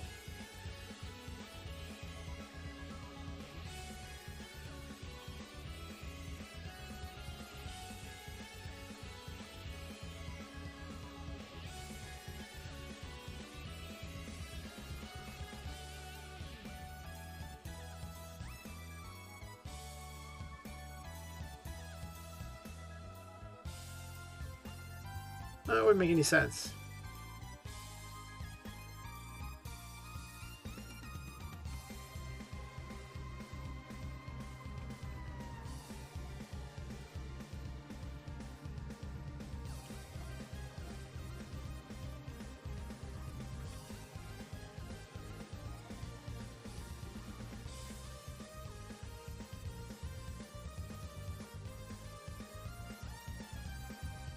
Oh, I know what I'm doing wrong.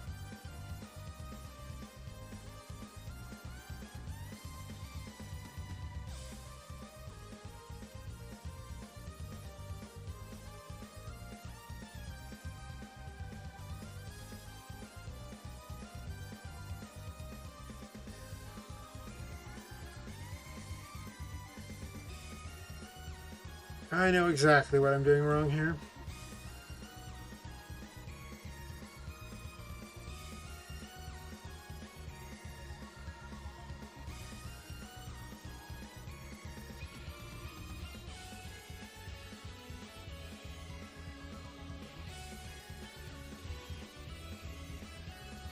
Just giving it the number of the event does not work. It doesn't actually get the whole full event. You have to actually put the command to get the event.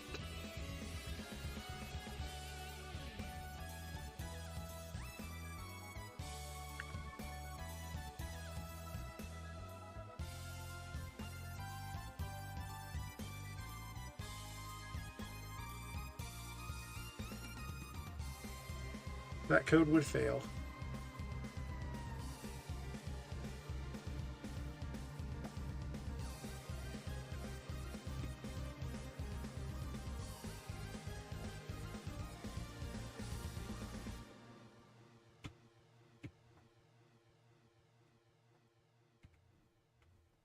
Should have been one of these obvious solutions that I just was looking for the more difficult solution. Skipped right over the obvious.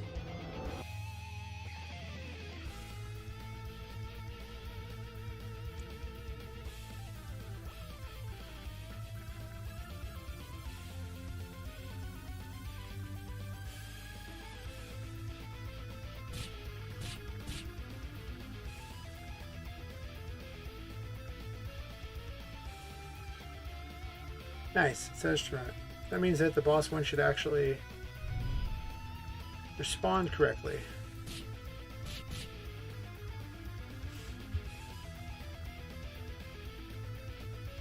Yep, reports that it's hurt. And then it runs away.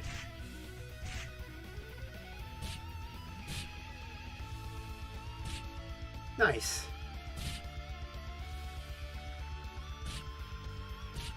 And the tool works. Mostly, let me test this one out.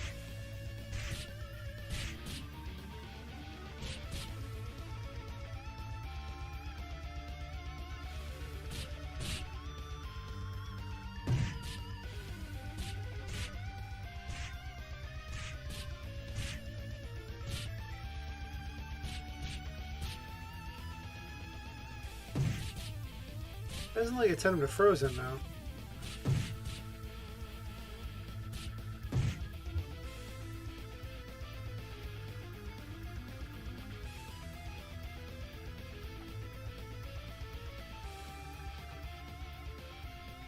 Okay, well it's doing the first one in the array. Well, there it did frozen.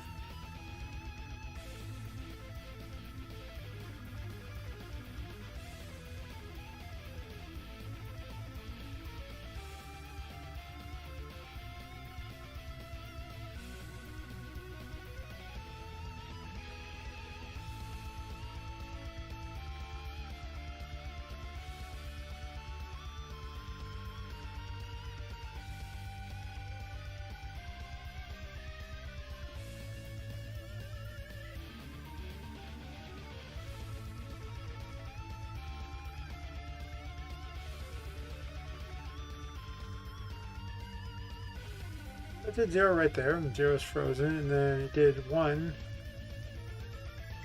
Did it do 1?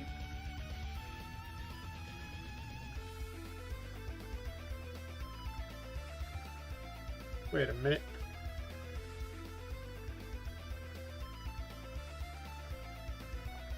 So for 127, it did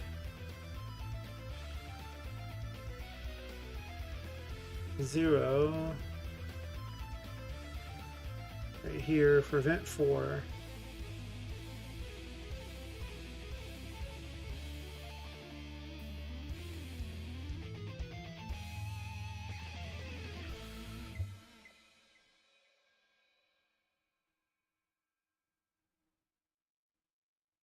Where's the 0 for event 7?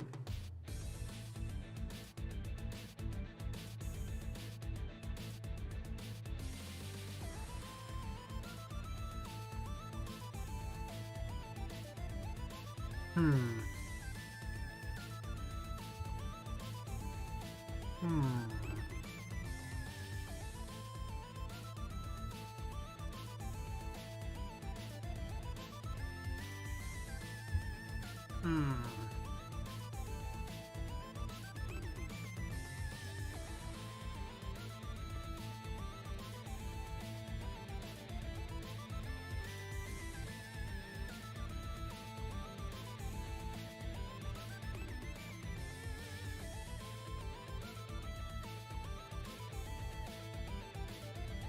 129 for 7's there.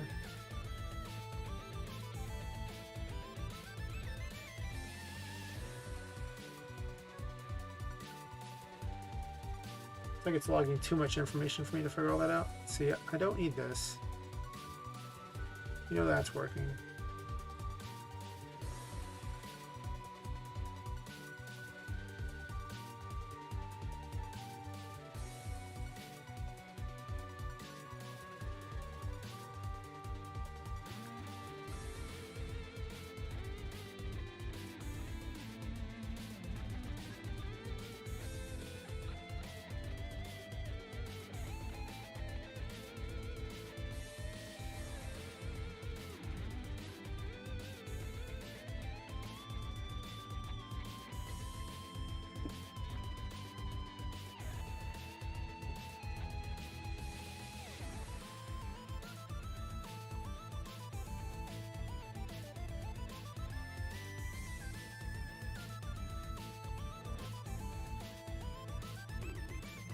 I'm trying to see if it's actually going through this array and doing all the instructions, or if it's skipping out on everything but the first place in the array.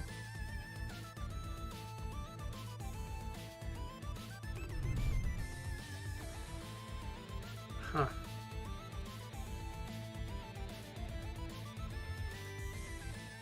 Since it doesn't appear to be freezing the enemies like I want it to.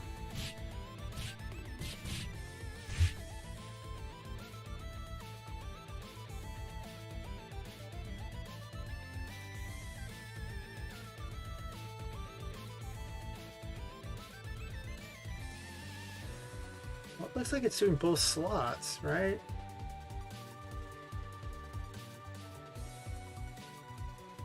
This is event 60.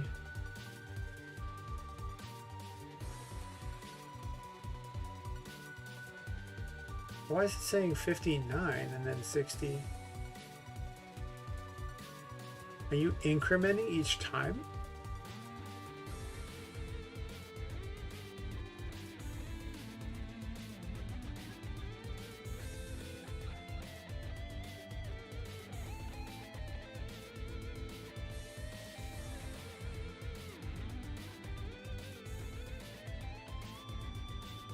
Doesn't make sense. Shouldn't be incrementing each time.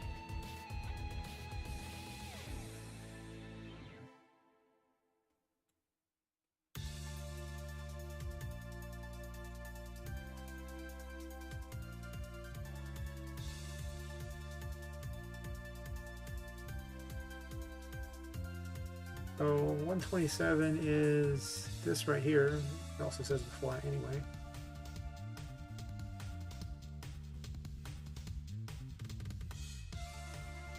That's where you get variable array I. That's fair right there. So that should be a length of 2.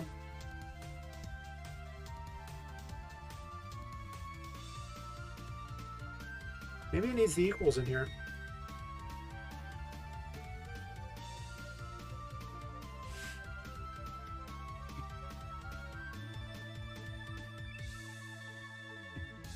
Might be off on my logic a little bit here. For some reason I thought the statement would fail the second it, or that it would iterate one more time until it actually was no longer true, but doesn't seem to be working quite like that. Some kind of logic problem going on here.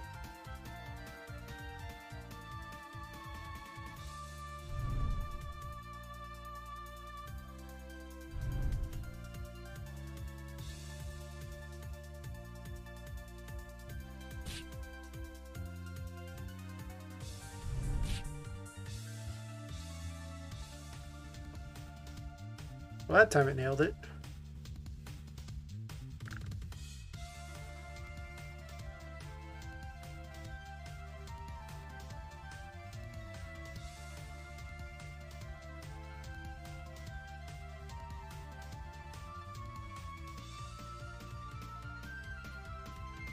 Oh, still hanging out, huh? How's your Animal Crossing going?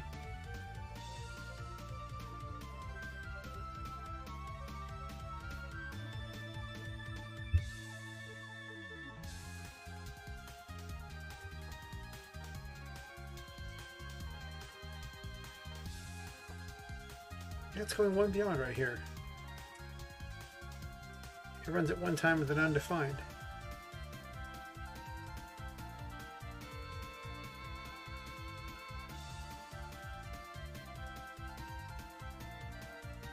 What I don't get is why it's doing that.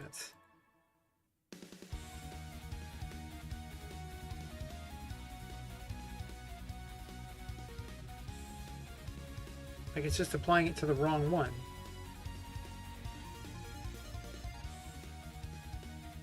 Like 2 different events are getting it.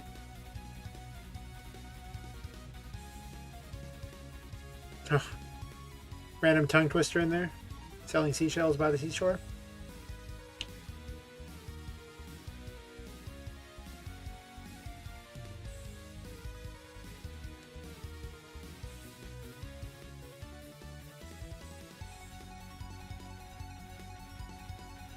Sounds more exciting than what I'm currently doing, which trying to figure out what my code just is, well, stupid. It's the best way to put it. It's just something ain't right here.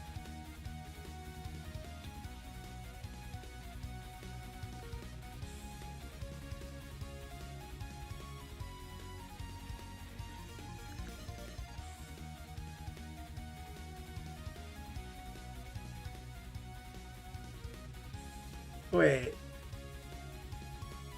Oh my god, really? Ugh. No wonder it makes no sense. So dumb.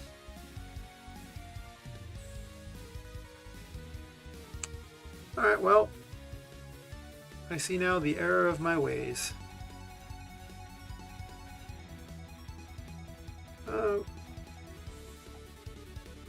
This one is now... Actually... That's I, but we'll do, in this case, K. K is less than that. K plus plus. I was redefining I each time like an idiot. Even though I was using I as a counter, I was resetting I right here.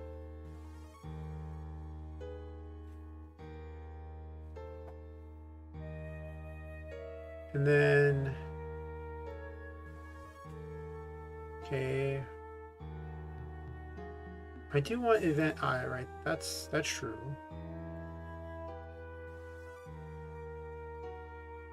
And this is K dot length.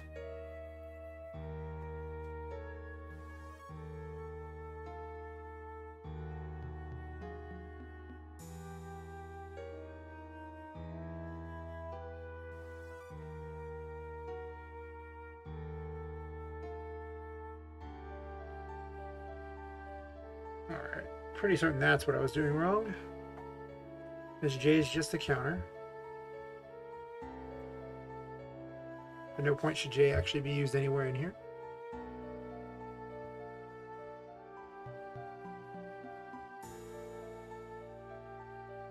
Wait.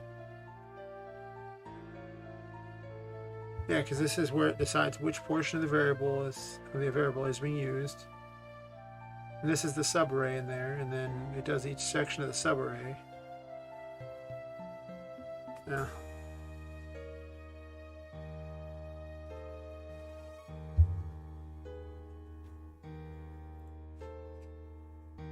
Just paying your debt, huh? We're trying to? Yeah, it sounds disturbingly like real life instead. Down there working some menial job to pay off a debt.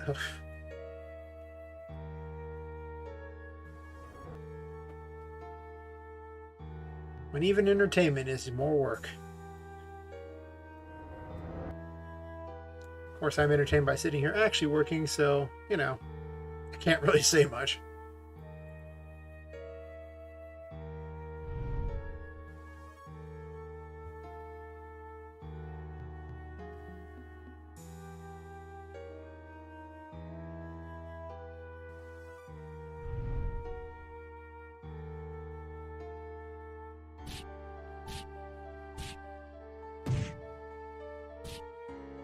Okay, that was weird.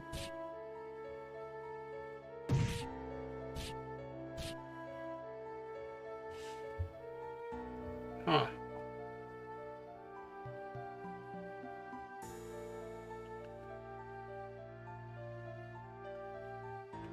Well, that did not work as I intended at all.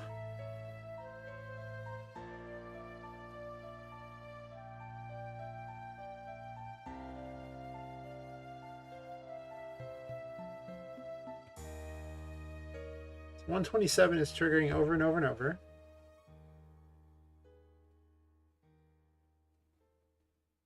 It goes to 0 on that.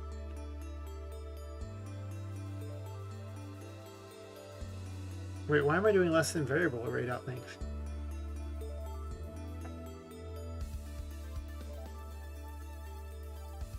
No, that's right.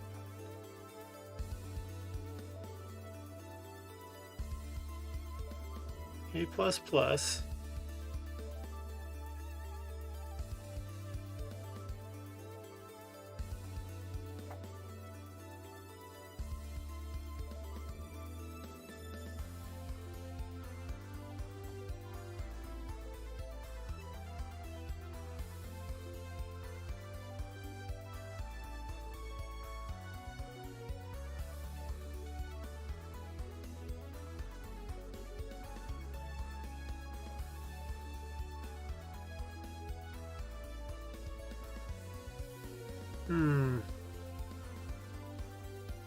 I appear to have made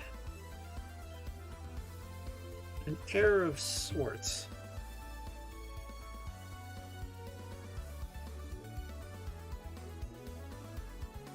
Oh, nice, moving up in the world. 3 rooms in the house.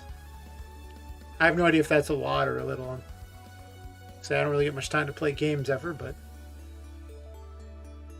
it'd be a pretty good number in real life.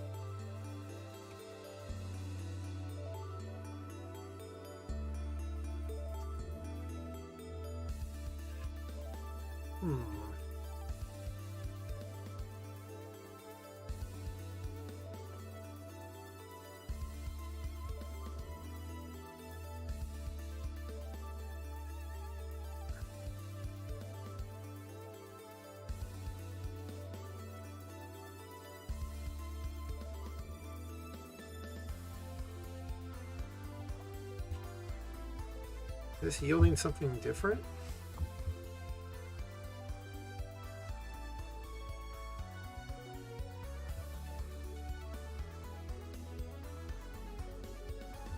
Than what I need it to?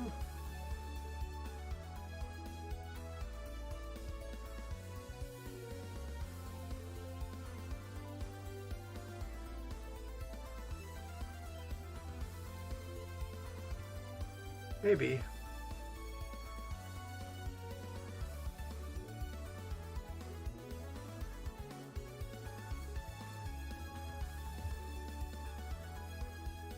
You're covering your ears like a kid. Why?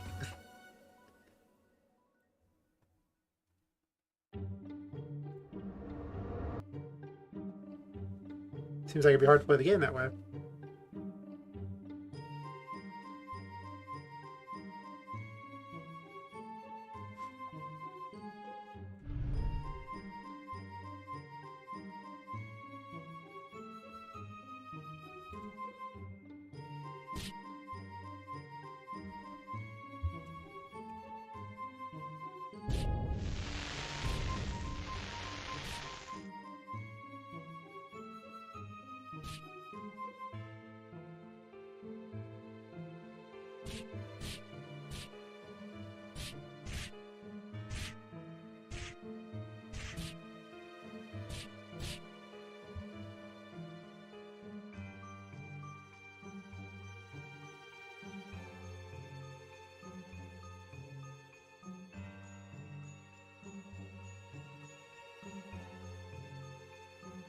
I don't actually think I do.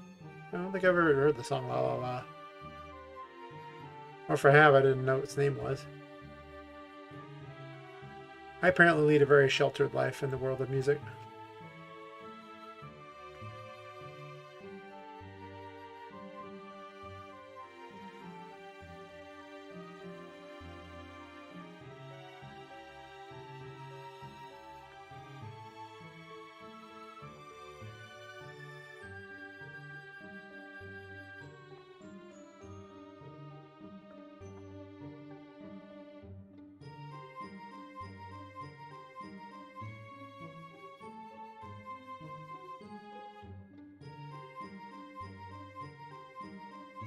Yeah, sure, I'll check it afterwards. If this wasn't on YouTube, I would check it out during, but they just give me a copyright strike if I did it during.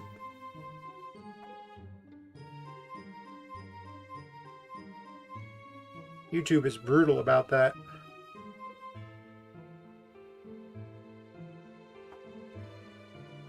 Like they had claimed a bunch of copyright on tracks that they'd actually purchased for being able to be used, and I have to sit there and fight those too. And it's like, but I paid money for these.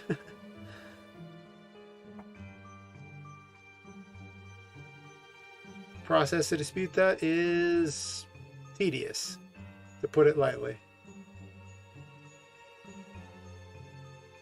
Oh. What is that doing there? It's not a... That's not something that does anything other than cause an error.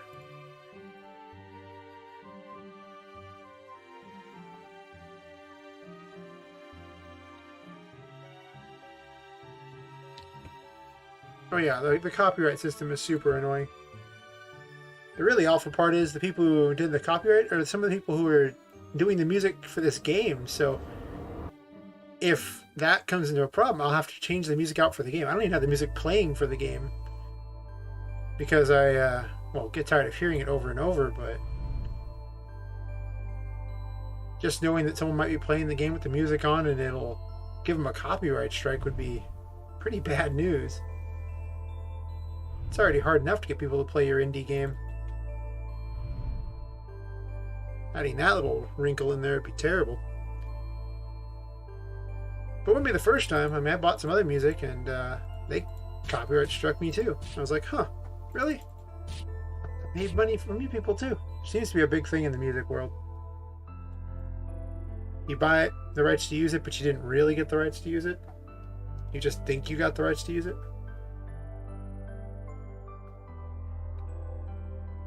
Maybe I'll get stuck using the new Folka stuff, the Wingless Seraph thing there. Yeah, maybe I'll just end up using that because I know I won't get any copyright strikes for it. It's not really the music I wanted for this game, though.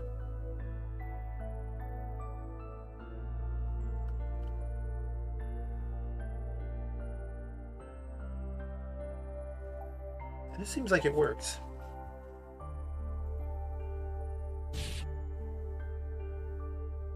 Held it in place, and it did that? Let's see. So, event 5, Ray 1 for Frozen.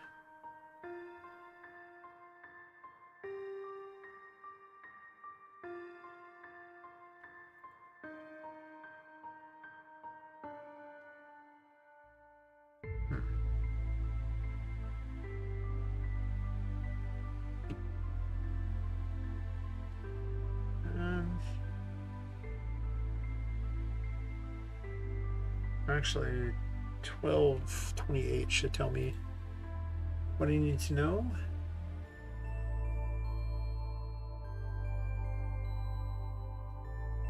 Well, I'm glad to hear that your Animal Crossing home is cockroach free.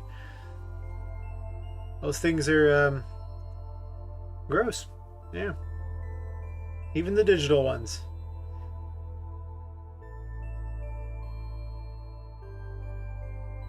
I remember the most awful thing there. I was, staying at this house, and I was sleeping on their couch, and I woke up in the middle of the night, and there was a cockroach sitting on their table. So I grabbed a nearby, pretty certain it was a butter knife, and cut it in half. Because I was like, I just wanted to kill it, so I cut it in half like that, and then I went to go get something to clean it up, and when I came back, both halves had crawled away. Absolutely disgusting. And a little bit terrifying knowing that it could still do that.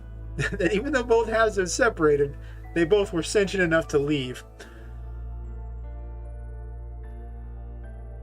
Suffice it to say, I didn't actually stay at that person's house ever again.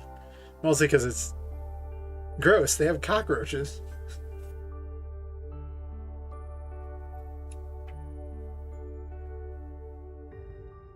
I think for the rest of that night, I was kind of looking a little bit like sleeping with one eye open, waiting for that cockroach to just be there.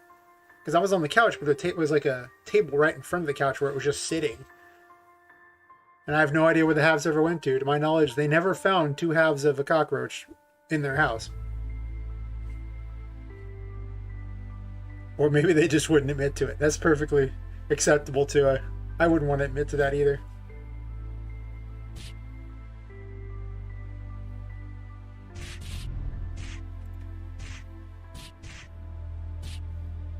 Well, this appears to work just fine. Nice. The mouse movement's a little wonky.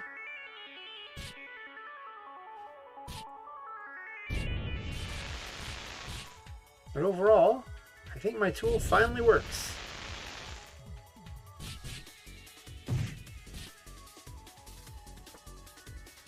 Nice.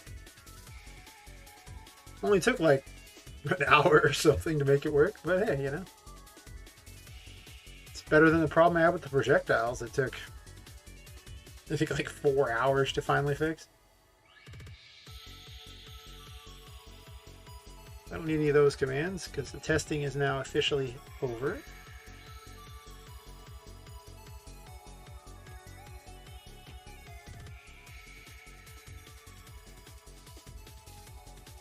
Oh yeah.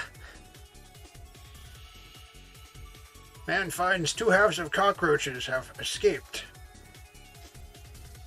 If found, please contact your nearest scientist to figure out why it doesn't die. I don't know. I don't really know a news headline there, but I guess in this day and age it'd just be such and such tweeted that.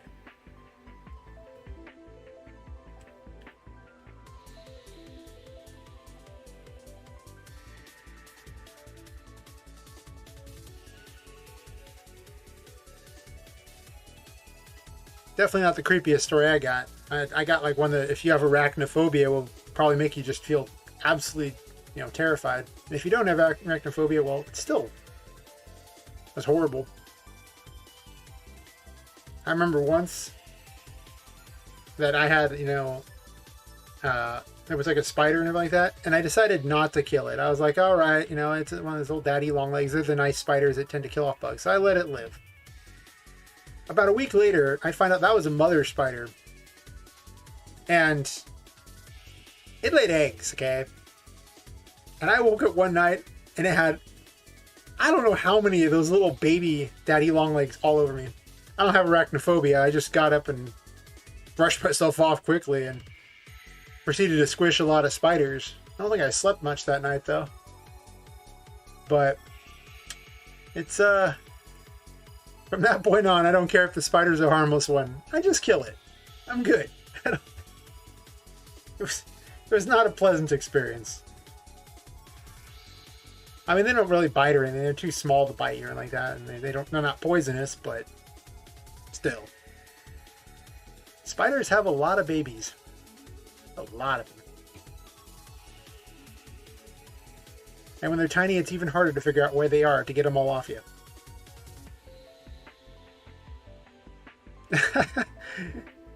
Yeah. Like I say, it's other people should learn from my mistakes. It's not a bad plan. I don't even really mind spiders that much because, I used to be an electrician's assistant, so I would end up crawling under people's houses or in people's attics, and those are just loaded with spiders.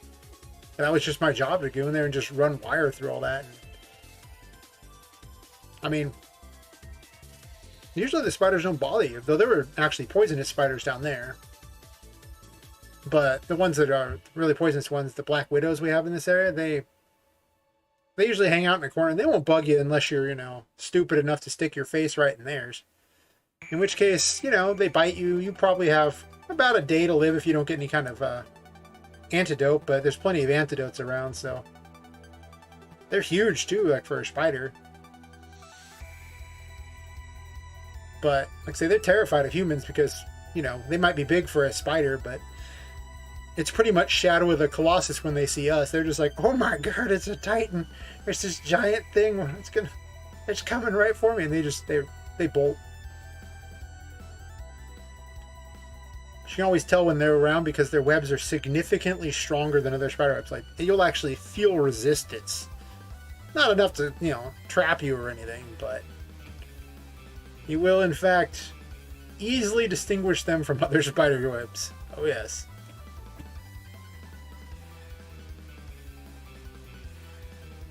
And now I forgot what I was doing, but I feel like there should be a spider enemy in the game now. I don't think I have graphics for a spider enemy, do I?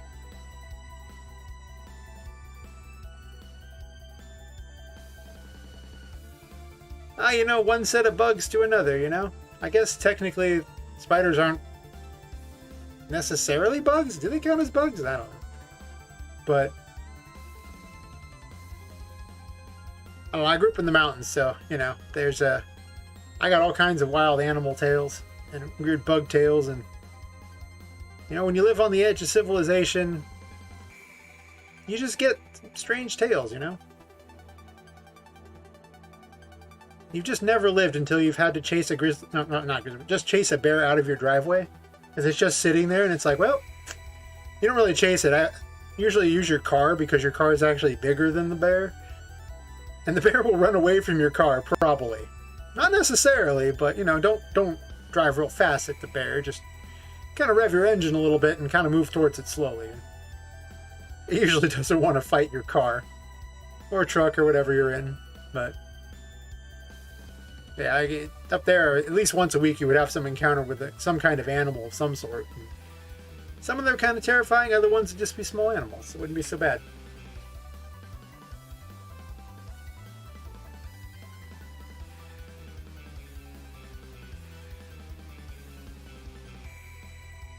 I think I should set an alternate behavior for them being hurt.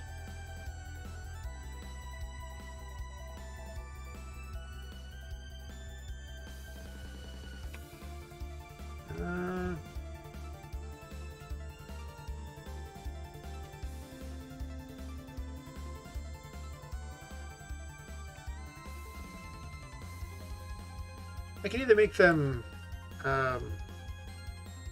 just invulnerable temporarily, so they can't just be spammed, or I can make it where they try to evade. I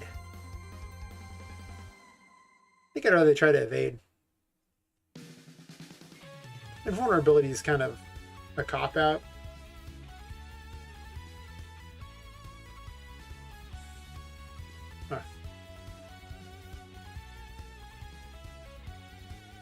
But yeah, anyway, living up in the mountains, it wasn't actually the animals you were most worried about, is the people. Because we didn't really have law enforcement nearby. It was about 40 minutes to the nearest law enforcement where I lived. And, the people who live out in the woods can be a little crazy. And the woods are a very easy place to hide a body, evidently. So you really don't want to be careful, just... You see someone out there talking to themselves, maybe they're armed, you just you give them a wide berth, maybe just turn around and go the other way. really think about your life decisions that have led you to that point, and if you should, I don't know, rethink them and do something else.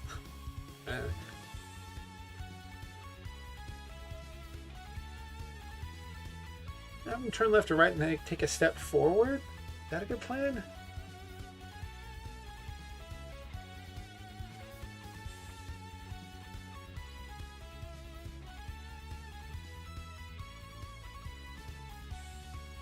Yeah, pretty much. If you're out there, you know, on the edge of the world, effectively, it's you got to be careful what you want to do. It's true. I used to go on long hikes in the woods and everything like that, just miles by myself, and you know, there are definitely a few moments where that did not seem like a good decision. Thankfully, I'm a big enough guy that, you know, most wild animals, they don't want anything to do with me. But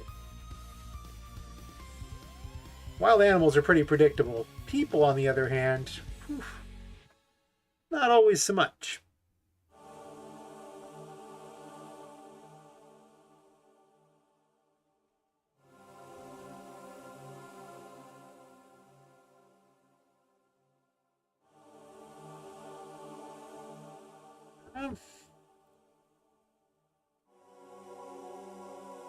Yeah, I'm take a couple steps forward. They'll like turn left or right and then take a couple steps forward. And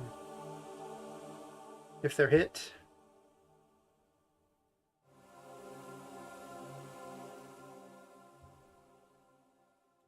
this will check to see if they're stuck.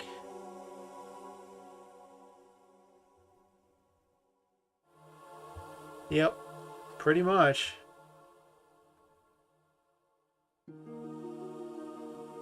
I think the one of the most awkward moments that really comes to mind was I was out hiking basically through a canyon, and they have these things called the flumes, which are pretty much man-made, basically little creeks. They're just used to transport water around everything, and they've got usually catwalks, you know, made of metal at various points that, you know, if there's no actual ground there, then they just put the catwalk of, you know, metal over open space, you know, because it's by a cliffside. And otherwise, you'll just have these fairly compact trails with just, you know, a mountain on one side and water, and on the other side, open cliff, you know, and you falling to, well, probably your doom. And, you know, these catwalks, this one was actually a pretty big one. This one was big enough that at least two people could cross, but you were within arms touching of each other if you did. And most of the trails were maybe a bit wider than that. And then this, you know, I'm just walking along, and I come to one of these catwalks, and then on the other side is just this guy who looks just like, you know, kind of like a bum, really, you know, but this is out in the middle of the woods, okay? Like, this is a long way from civilization. You don't get out there by accident. And he was kind of talking to himself and looking a little weird and kind of twitching. Definitely kind of unclean, and just kind of, he's just looking down the whole time. And, you know, I've learned that, you know, I'm a big enough guy that in order to keep people from being, you know, worried that I'm going to hurt them or something, I always go, hi, how's it going, you know, kind of thing, just be friendly. And this guy, he didn't look at me. I mean, this was a pretty good distance off like that. And like that, I mean, I don't really know what measurement to, you know, tell you, but I mean, I guess you use meters over there, right? So I'm going to go ahead and say about 20 meters away. Rough guess, it's been a while. And he just kept walking towards me like that and just muttering to himself and looking down like that. And I'm just like, okay, well, if I try to go backwards, then I just have him at my back and he's just going to keep walking towards me the whole time. And if I try to pass him, on the one side, you have this metal catwalk that we're walking on with like a rail that protects you from falling over the edge. And on the other side, you have this cold running water that's not particularly safe, and the mountain just beyond it. And I just, you know, go up against the rail, you know, kind of just walking by him real slow, watching the whole way, trying to give him as much space as possible, figuring that, you know, if he's going to lunge at me, at least I have the rail to keep me from falling over. Whereas if I took the water side, he could have just shoved me into the water. And, you know, it was pretty tense. We just kept walking towards it slowly, surely. Eventually, we just kind of passed. I was just watching the whole time. And then we ended up just keep going. This was probably about a 10-minute exchange. He was not walking that quickly. He never looked up once. He never stopped muttering to himself. I don't know where that guy went. It was just tense. I mean, you know, at any point that guy could have just shoved me and I'd have gone flying off into, well, I'd have been shoved against the rail and maybe gone over into the cliff and all that, but I definitely didn't stay down there much longer after that, because I don't know what that guy was planning on doing or where he was going, but I wasn't too incredibly far from the cars at that point. I was just like, nope. That's the kind of person you don't see out in the middle of nowhere. Like, the drive to get where I was at was about 30 minutes down a dirt road. Not a very good dirt road for driving, and that guy did not look like he had a car of any sort. I don't know how he got there. I don't know how he was getting out, but you get a lot of weird tense moments like that, but usually people talk. That guy did not. He might have been insane. You do get a lot of homeless people around here who definitely should probably be in some kind of place where they could get help. Unfortunately, they closed all those places down because they thought they were inhumane. And now those people are wandering the streets, which seems less humane to me than the other, but, well, you know, whatever. It's all good.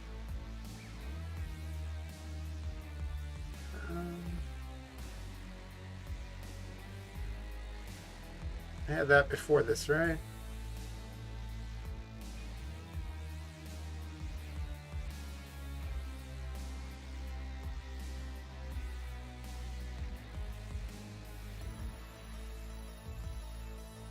Oh, look at this here.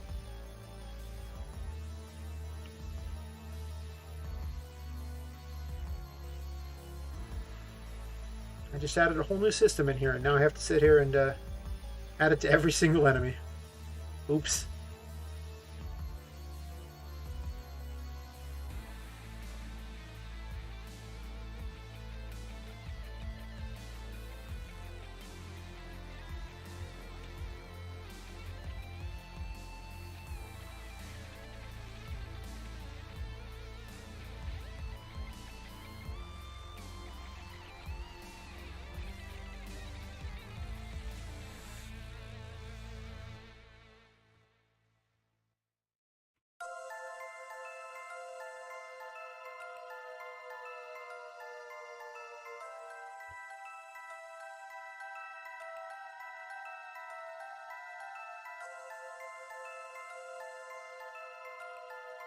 More spooky stories?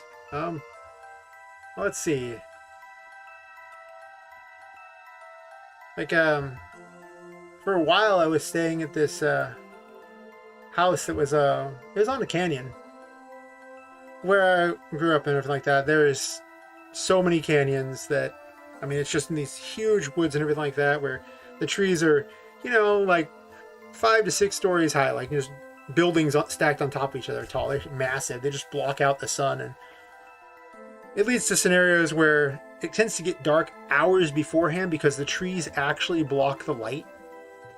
So it kind of shrouds everything in shadows and makes everything really dark really early. You know, I mean, the actual nighttime where I would live was probably about 3 or 4 hours before actual nighttime, purely because of the size of the trees. Except for on the days where there's a full moon and it would be like straight down, then everything would just be this ghostly white. It was pretty cool. But this area was also hidden by a lot of trees, and well, there had been like a flood, right? But not like the area didn't flood. The guy's pipes broke in his house and just flooded the whole lower level. There was like 3 levels to this house, you know. And the basement they had was just below ground, and I guess somehow didn't flood. I don't know. Anyway, they had to rip a whole bunch of it out. And along the way, they also removed a whole bunch of windows and things like that. There was just a lot of damage. And the front door didn't lock or anything like that. Nobody knew that, thankfully. But the section I was at was like the second story, which also, because of the way it was slanted, the way the ground was, the second story also met with the ground at some point too, so it was kind of like a first story as well. But the back half of it was, you know, suspended very far up in the air. But that area locked, thankfully. had lots of windows there and everything, and I would have to go down through that middle section that was completely open to, you know, anyone, because like the windows, there was no windows or anything. Anyone could have gotten in there. And it was a huge house. Just, you know, basically someone had taken two houses and merged them together lengthwise. So the house was just overwhelmingly long. It was a big place. The guy had a lot of money, but he couldn't stay there because he was old, and you know, he had to wait for the place to be fixed. So I was watching it for them.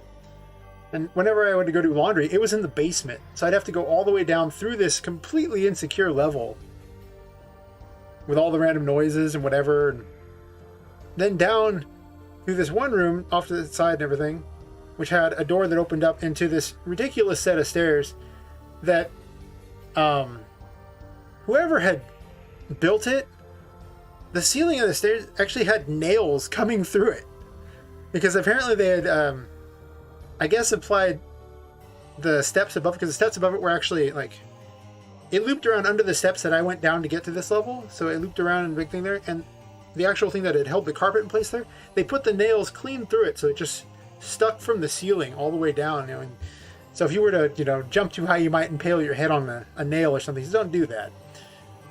And then because they thought this would be the best possible design for this this basement, is it had like yet another thing where the stairs looped around. It went down and then it turned right, and then a few more steps and turned right again, and then went down a few more steps into the basement. So you couldn't see anything in the basement at all until you got down into the basement. And then once you were down in the basement, because this was just the worst design ever, off to the side of the stairs was a small alcove, which you couldn't see inside of, which actually went back around behind the stairs, so anybody could have hidden in that. And keep in mind, this section wasn't secure either, so anyone from the first floor could have gone down into this floor. And then also off to the other side, the basement extends like in front of you and behind you. And behind where all the stairs are there is also yet another section someone could hide in. And then, which is also where the laundry, you know, the washer and dryer were. But also this basement was very large, so they just had piles everywhere people could just constantly hide and everything like that. It's very awkward, and let me tell you, there are a few times where you hear a noise there. I'm not that brave a man. I'm just going to go ahead and say it, all alone out there. I did not bother to actually, if I heard noise, I would just go jetting upstairs. There were a few times, though, where I get the feeling that someone was watching me, especially going through the first floor. And then, you know, I would just kind of brush it off as, you know, it's just me being weird. I mean, you're in a house by yourself. It's huge, and, you know. But then I go out there in the morning, or I guess the afternoon. I never wake up in the morning, and I would find signs that people had been there. That they actually was, like, you know, food wrappers and things, like, because I guess the homeless or something would actually come and hang out in the woods overlooking that area watching. I don't know if they were specifically watching me, but those times where I actually thought they were, like, felt like someone was watching me, they were. There really were people out there. Not much of a climax to the story or anything of the sort, but this was a pretty common occurrence. Eventually it kind of reached the point where I, you know, made certain to do my laundry a lot more during the day. But also, there was like a hiking trail by the canyon right there, too, that people go down and so you'd see lights, too, from people who were just sitting out there as well. They weren't necessarily watching because they were farther down the canyon, but it kind of gives you an idea how precarious this place was. But my favorite thing is there was actually because someone thought this was just a great thing to have, there was actually a large dummy there. I'm going to go ahead and say that, you know, it was, I don't really know the measurement. I'll say about 1 meter tall. Maybe not quite accurate. It was slightly taller than that, but, you know, big enough to be that doll from Child's Play. You know, Chucky. Creepy looking cowboy thing. Oh yeah, waiting for someone to die. You know, they might have been. Listen, you know, these people out in the woods, they find a fresh corpse. Maybe they just eat it. I don't know. Hope not. Could be the case, though. This is the kind of area where, you know, people get lost, you know, within not that, like a kilometer of their house. Like, you get that far into the woods and you might never find your way out again. because you can't see the sky particularly. Like, you can sort of, like, you can look straight up, but you can't see the sun location, so you can't find your way out. So unless you happen to have a compass or just know the way back, you're in trouble. And a lot of the woods looks the same. I definitely made certain to stick near trails as much as possible. There were plenty of stories when I was growing up that people going missing in the woods and just, you know, adults and everything just never seen again. A lot of people, though, had drug fields out there too, so you had to be careful of that as well. If you encountered the wrong drug field, usually you knew you were nearby one when you heard gunshots. You're like, oh, okay, well, it's time for me to go a different direction now. Nice and far away from there.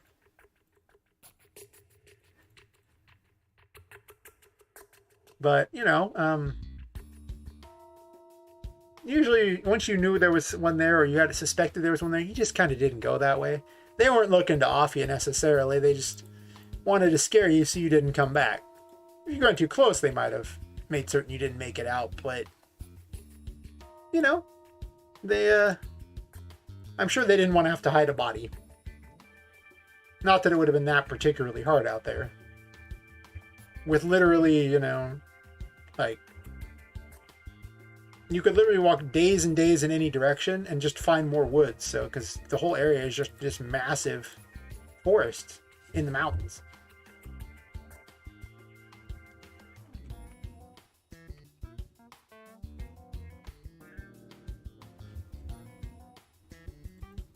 It was pretty wild growing up in it. I mean, just, we used to carry like pretty much big long poles, like the kind you would fight with, like, you know, the little fighting staffs, that kind of like. Sometimes it would just be we grab like a stick off the ground, and the reasoning for it was, well, twofold. First off, you know, having a giant stick like that gives you a better chance against a wild animal. So, you know, if you're gonna potentially get attacked by a wild animal, you know, these are really long instruments to fight back with. But also, there's so many little creeks and, you know, just not really rivers. There are rivers, but you're not doing this river. But a lot of times we just use them to just kind of pole vault across these creeks everywhere, because they just would, they'd be everywhere. Because all the water from the mountains is, you know, going to run down into the valley. So anywhere that was even slightly lower elevation than anywhere else would just turn into a creek whenever it rained. It's kind of fun to do. I remember one time I was taking it and I was going by. Was I near the flumes? I know it was at one of these little trails that was, it was following some water source. A lot of the trails usually do. And, I hear this noise behind me and everything like that. And, you know, a lot of animals that are following you, they don't tend to necessarily like growl at you or anything, because if they're actually trying to track you, they don't want you to know that they're coming. And, well, in most cases, the actual way to deal with this is actually to turn around and face the animal, because most of the animals will follow. Actually, every animal will follow you if you run. Every animal, 100%. So the only time you don't want it to be you won't want to really stand your ground and face it, or don't want to look threatening, is if it's a bear. But if it's a bear, well, chances are they're usually looking for random food, and they're probably not following you looking to hunt you. But what usually will try to hunt you, if you do encounter one, is a mountain lion. And, you know, I only saw the bushes rustling, but here's the thing. The way you scare a mountain lion is you just try to look really big and make a lot of noise. And then they run. If they think you're a big enough threat that they're like, nah, I'm good. And in a lot of cases, you know, that's all it takes. And so this one, the bushes rustled. I made lots of noise, looked real big, and then suddenly, whatever was rustling those bushes ran away. I couldn't see it. I don't know what it was. But later on, when I went back up the trail, I saw tracks that were, you know, feline in nature, like a large cat was back there. There weren't tracks by the bushes, just farther up the trail. So at some point, it had crossed the trail that I had passed. And it could have been what was in the bushes. Like I say, it's one of those things where you don't go investigate. You're just like, okay, whatever it was. It's yeah. Just glad it wasn't looking for me.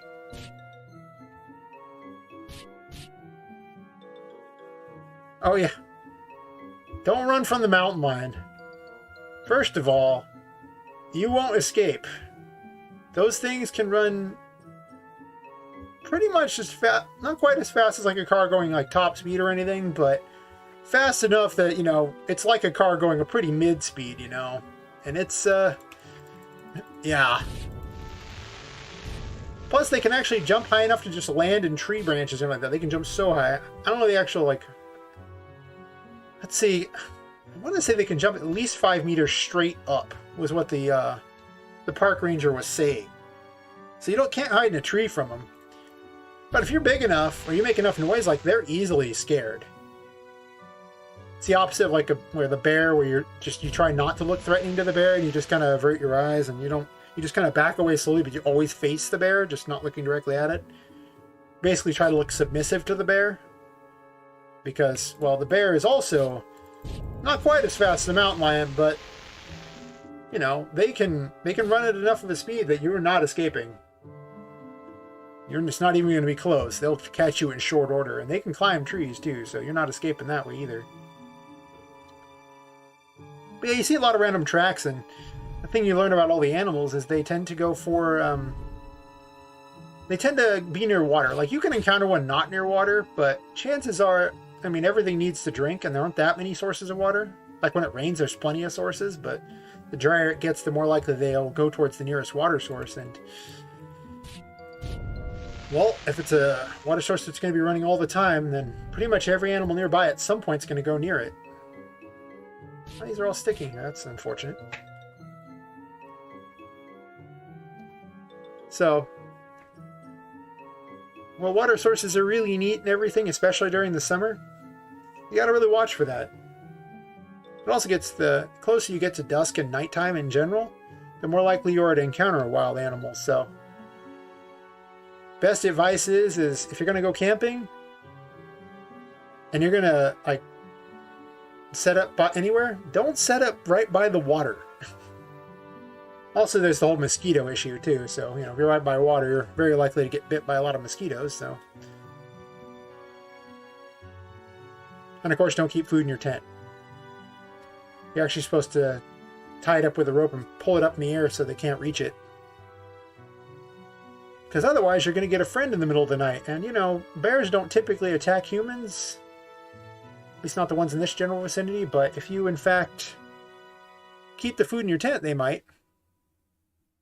No more spooky? Yeah, I mean, I don't have that many... I guess I have some spooky stories. I mean, I could... Yeah, if you want more spooky stories, thinking about it, I got some other weird ones. It's just strange things happen up in the mountains, but... Also, I have a lot of survival type of stories, or survival information. And I wasn't even really that big of a, you know, a survivalist kind of guy. I mean, I would go out there and go hiking and stuff, but I didn't do a lot of camping or anything. Maybe when I was, like, you know, younger and a Boy Scout, but then I did some camping. But those you didn't really camp alone either. I just outright advise against camping alone in the woods. Honestly, you shouldn't be hiking alone either, but everyone I know is a computer nerd and wouldn't go outside. So I'd go hiking out there by myself. Definitely saw some weird things, though I think I saw more violence and terrible things while just playing phone games in the city than I did living in the woods. The stories I could tell you from playing Ingress, which was like the precursor to Pokemon Go. Oof. Played it for a year, and the amount of crime and just weird things I saw happen during that time was... This is a lot. This is not good. Not really, no.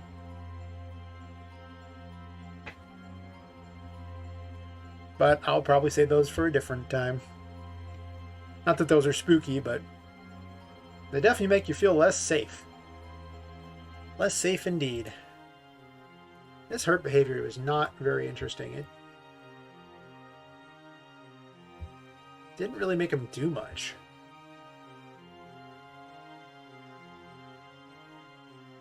guess I could have him jump out of the way. Kind of cool.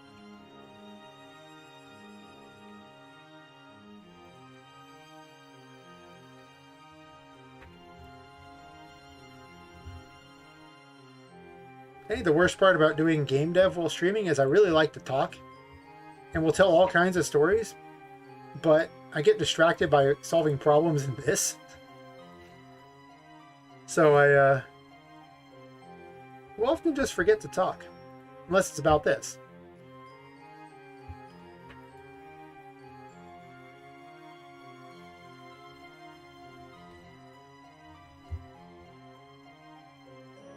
I have considered having a channel where the, you know, the ones that they tell the various creepypastas, like the random scary stories, and then like there's the ones that are the real life stories. I thought about having one of those kinds of channels where I just sit there and tell people those kinds of stories. It'd be kind of fun, because I listen to those stories all the time. Oh my gosh, if you tell me a story about, you know, creepy dolls or something, I'm just pretty much in. I'm just going to go ahead and listen to it. Any kind of creepypasta about that, or rules. If there's some sort of weird rules that you have to do to avoid the monsters and things, I'm probably just going to listen to that too, 100%. Why is the player moving towards that? Huh.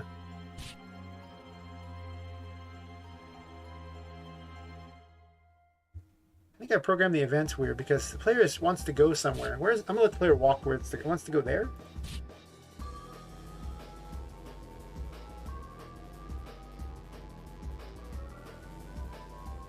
Yeah, it's like it can't decide where it's going to stop. That's weird.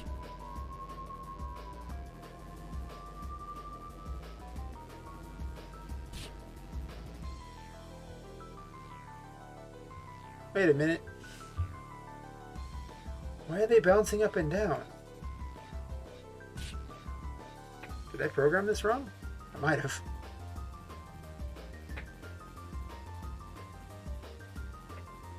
Let's see. So if this hurt is equal to true,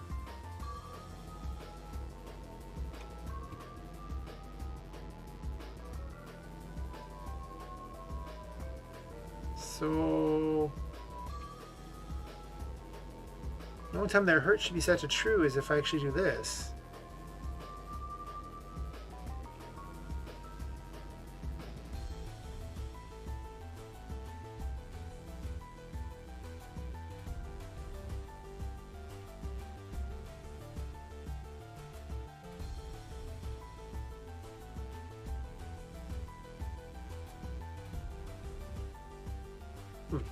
That is weird.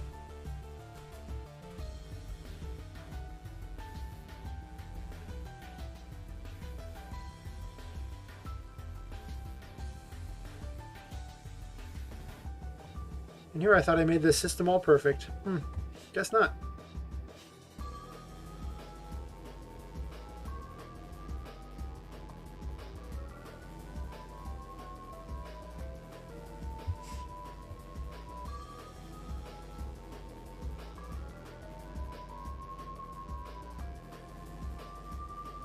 I'm trying to read this.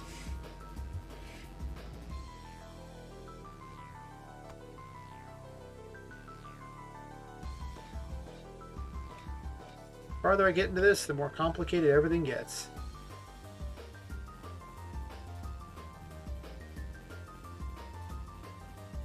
I need to make some sort of way to keep track of all this.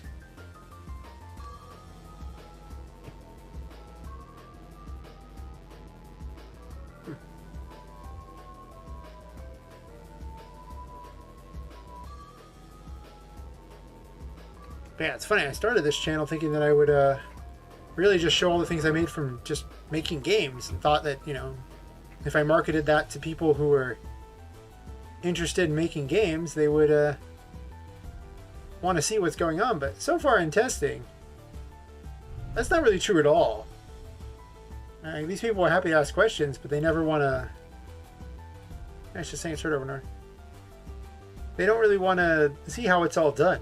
It's really weird.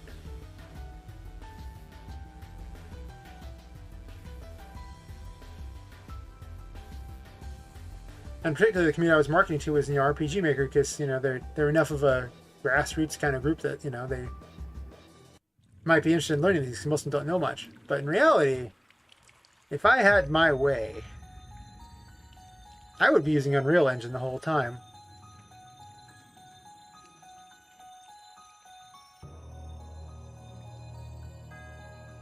Because it's just so much cooler.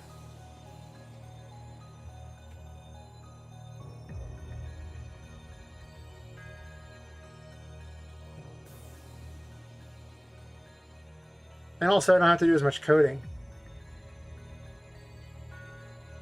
Why is it setting this to true all the time? Should not be the case. Oh, the time right now, it's 3:52 in the morning here. Well, I guess for the way you measure time, of course, it's in the morning. Yep. I usually go from like 1 to 4 for streaming, and then just keep streaming a little longer if for some reason I just am into it. Just enjoying it. And it's like, I mean, I usually am enjoying it, though sometimes I have to stop because I have to be up to work as well. And there's that problem.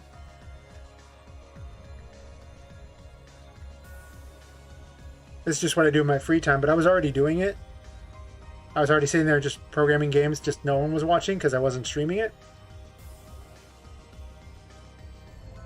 And, you know, I figured it wouldn't take much to just turn on the actual stream and, you know, show people what I'm doing. I also get people to chat with, too, which is nice. However, the time that I have available, which, you know, this early in the morning, means that the audience is available is not that many people. No.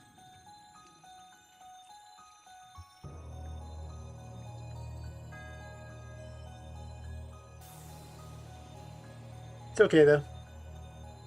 It means that I actually at least get more of the work done instead of watching YouTube videos in the middle of actually working on things.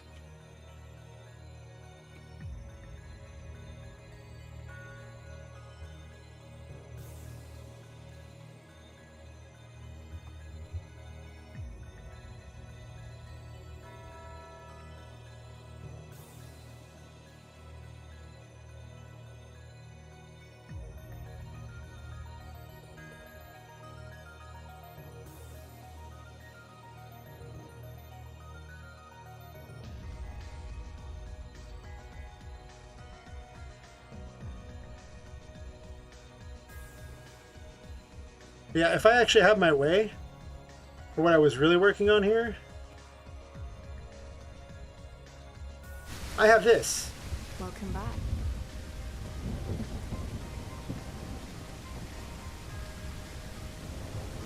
Like, this is the game I'm actually working on Unreal Engine.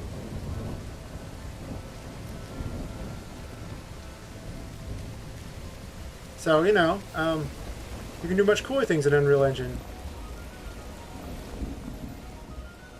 But sadly, no.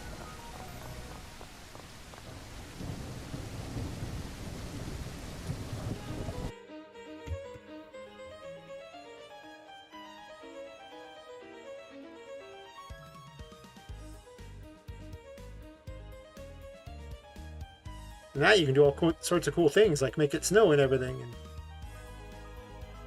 change what time of day it is, and all kinds of fun stuff.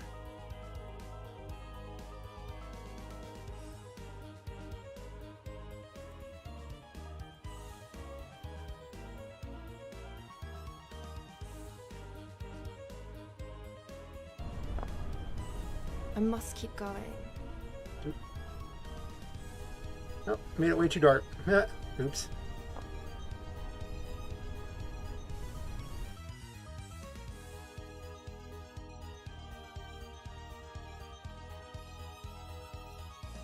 Whatever.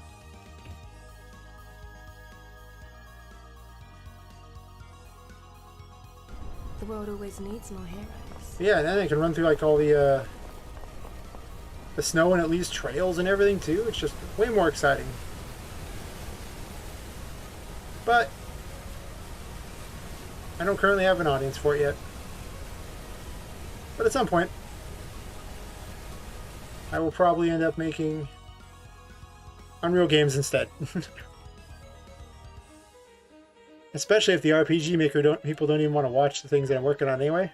So, or maybe I'll just sit and tell stories the whole time. That'd be way cooler. Programming's a little tedious sometimes anyway. I'm not certain why this code would not work here. That's strange.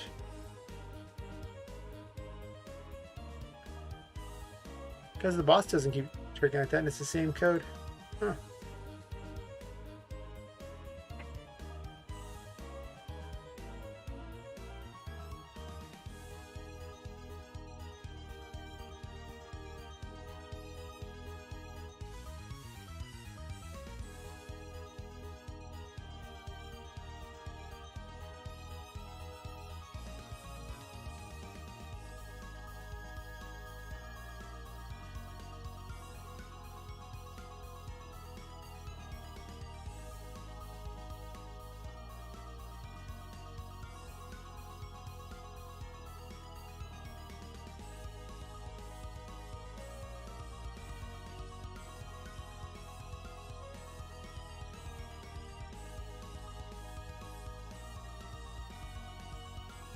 Yeah, I sit around and play with Unreal Engine, and I think to myself going, what game would I even want to make in that?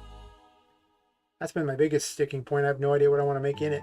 So, I guess I could reprogram this entire game in there pretty easily enough. It's almost tempting.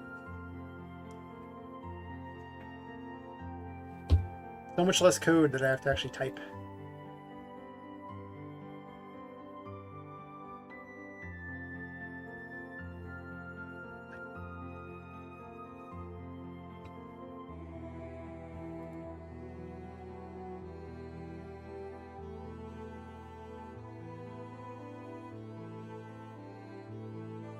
So, why in the world is it doing this?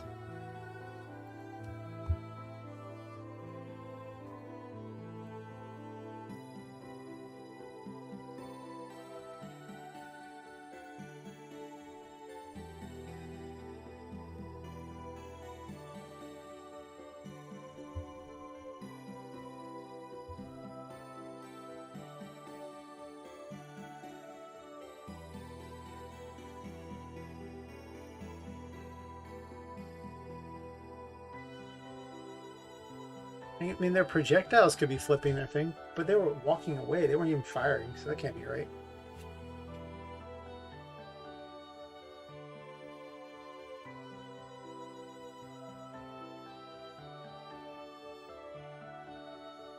Somehow this code got mixed up a bit. No, it didn't get mixed up at all. I just literally wrote this here like a complete idiot. Nice. I love a problem that solves itself so easily. I just forgot to delete some code that doesn't do what it needs to do. Oh wait, if that's the case. Did I write that code down here too? Yes, I did. For an enemy type that's not even in there yet. That'd have been a fun thing to find out later. By the way, you made this mistake weeks ago. I hope you were paying attention. No? Bummer.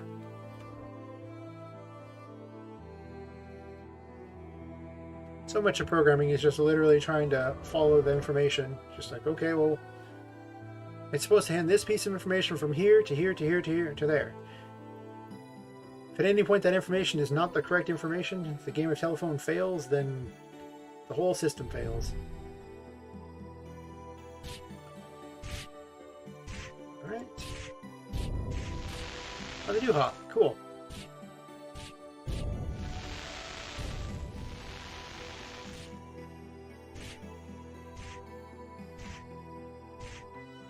But their projectiles aren't destroying very well.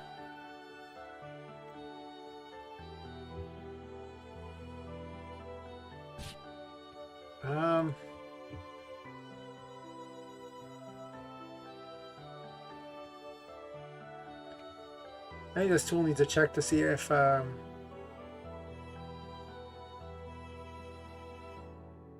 variable array is not equal to 0. So if Variable array.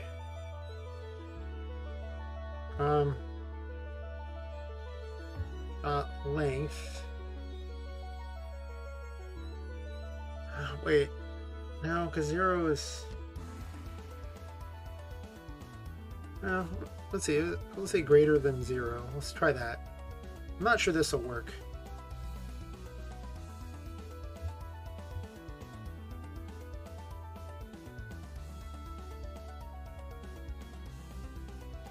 I might have my information slightly wrong here.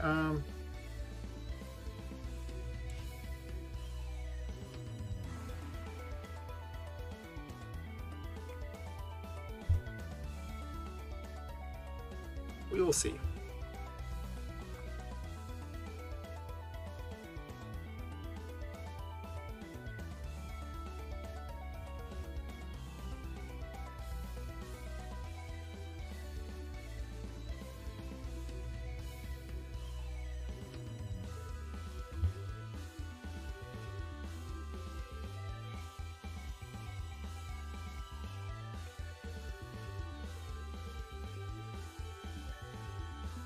Let's put it here first, so I don't get spammed.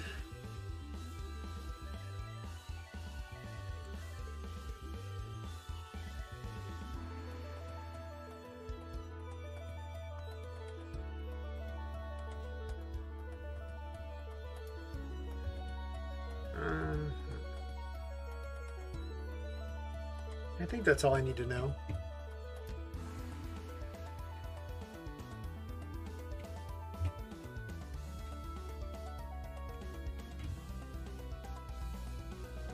Can't wait to watch AI start programming all this stuff. Where I have to sit here and type all these console commands in there to find the information out. The AI would just already have that information. It'd be so much easier for it.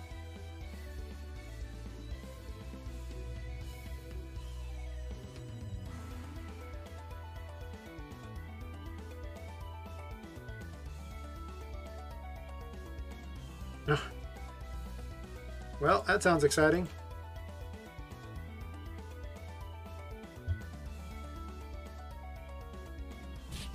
It is not impacting this. I figure I'll be at this probably until I solve this problem, and then I might just call it for that. I don't know. I might just keep going for a while. I caught a couple hours sleep before I started streaming, so I can stay up later knowing that I can get enough sleep extra in order to make it to work, so I'll be fine. Plus, I'm kind of enjoying solving these problems tonight, so I'll be up. This did not do what it was supposed to.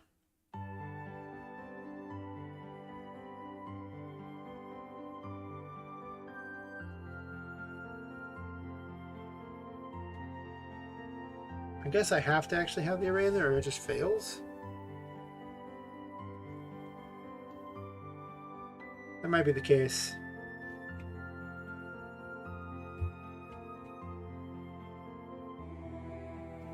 Well, actually,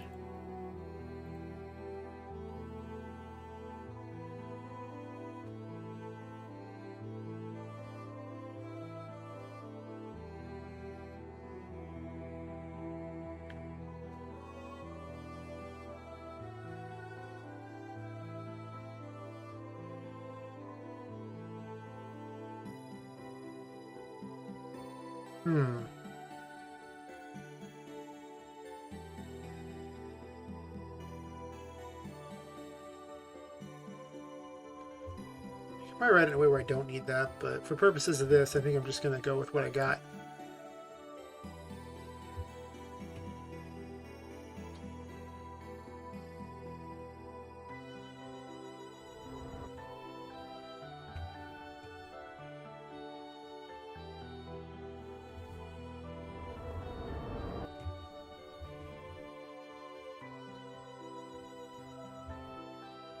I will solve this problem. Maybe I'll chat with people, I don't know.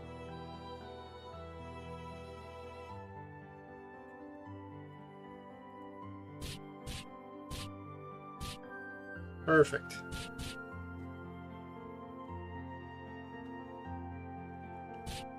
So it needs that code to work.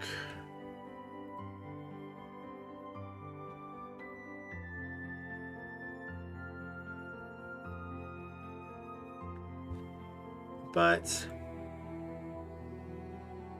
I don't need this console log anymore.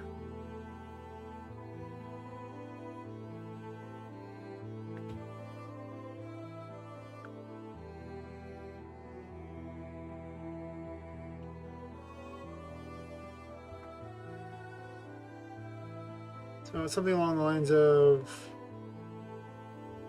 target event equals target event or just an array.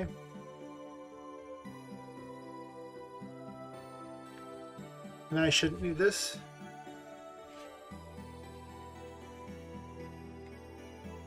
So I'll forget it otherwise.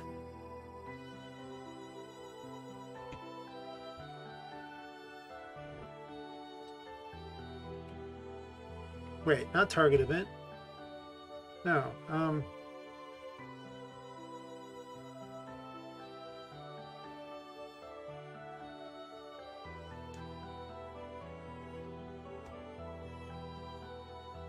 is equal to that. Equal this.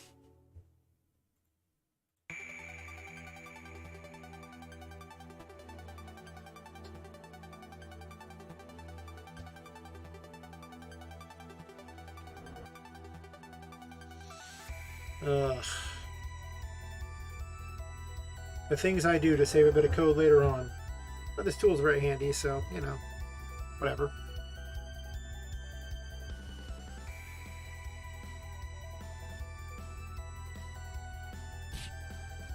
Perfect.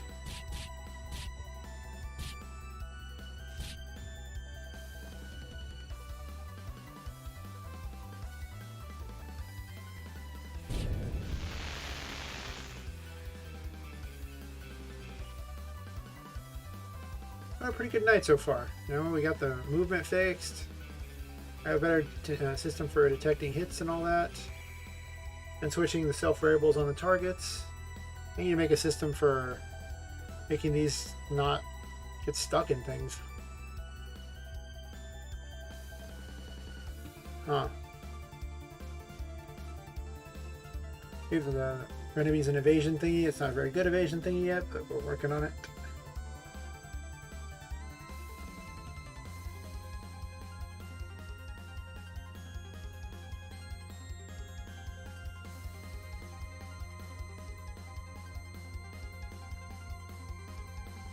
I'm using this stuck thing. I don't really need this.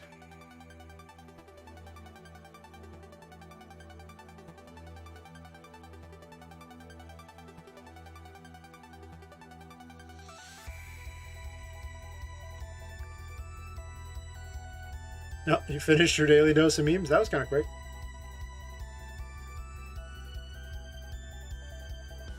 Is that really enough memes to tide you over? I pretty much get so many memes, it's just crazy. Discord memes, Twitter memes,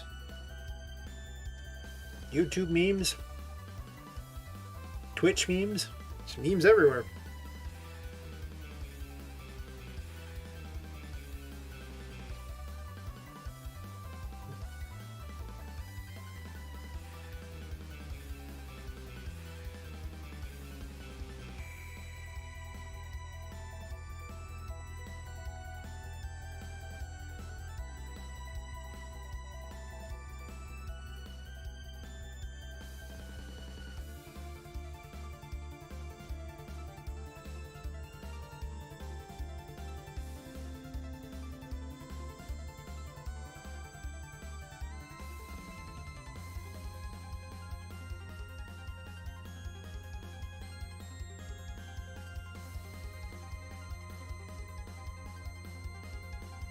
Let's see. Let's make this quicker here. Well, there's never enough funny memes in the world, that's for certain.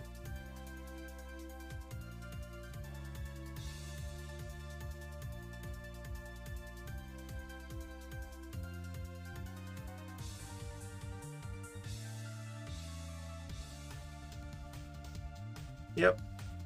One meme leads to the next meme, leads to another meme, leads to half an hour of memes, leads to an hour of memes, leads to wondering what happened to your day.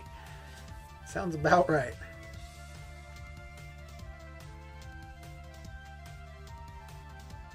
I can get with let x look equal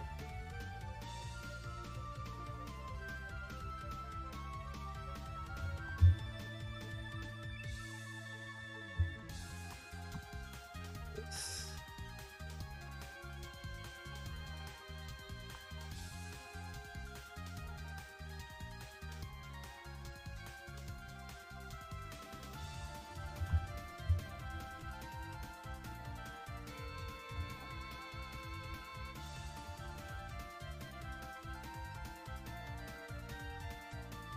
Let's do each direction. So 2,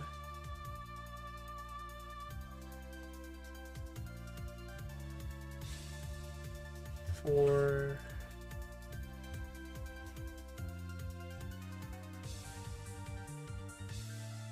6, and 8.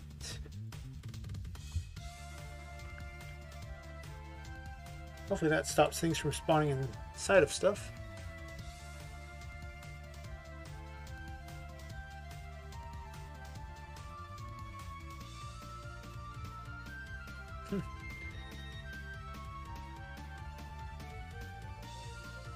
Yes, when you're Giga Chad, you don't even have to stop watching memes. You just get to watch them forever. It's totally fine.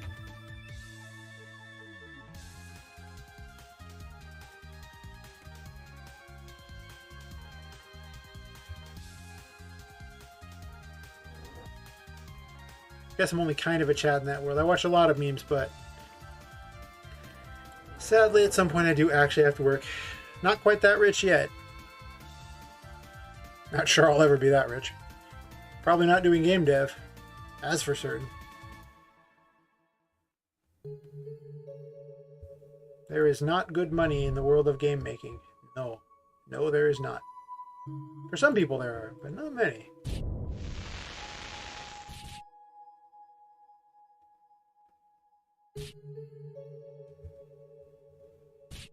See if this spawns inside of things or not.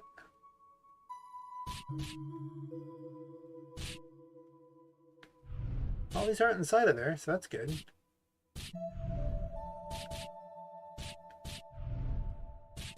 It's kind of a lot of checks run there, but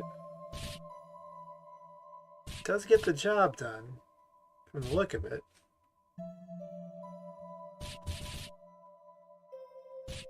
Can't go that far.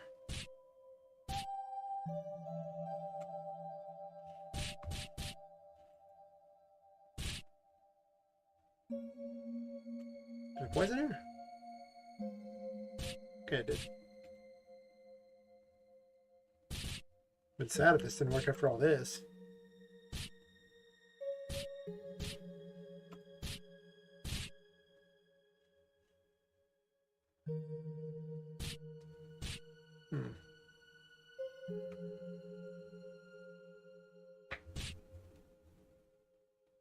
Did that simple code solve my problem? You can solve this mouse problem, but other than that, looks like this pretty much fixed it. The errors out of that?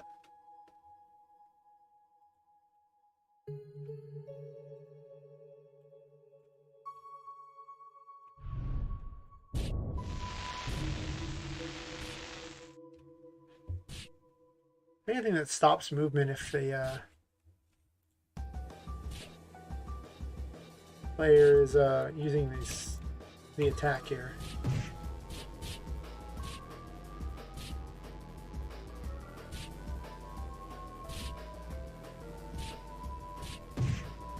Huh.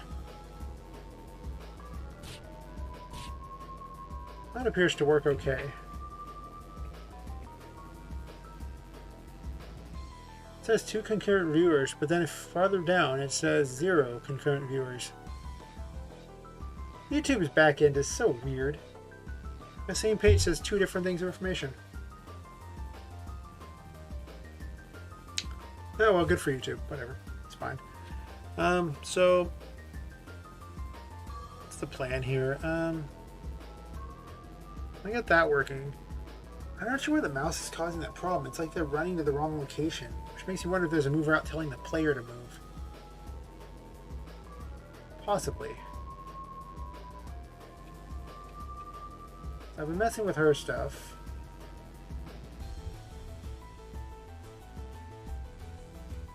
And I'm messing with these ones as well. This event. Let me double check hurt behavior actually. This event, so it's not moving the player. That's good. And the collision behaviors don't move the player. Alright.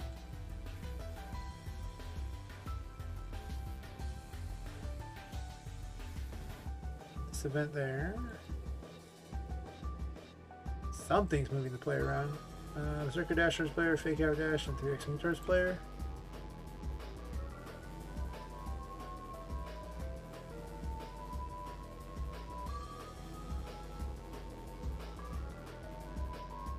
Alright, so that's not doing it.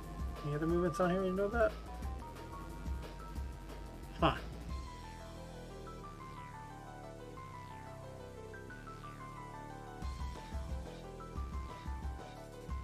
Yeah, it's something I did recently that caused this problem because the player was not, well, the mouse was not doing that. It seems like it just wants to go towards a specific location now.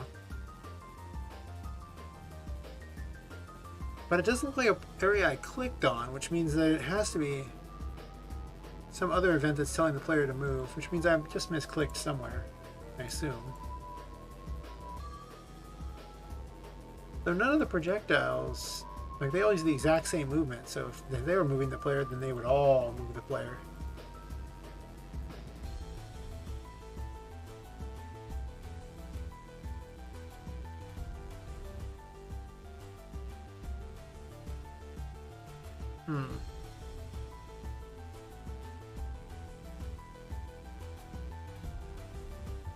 I don't need that. It's not a very effective thing at all.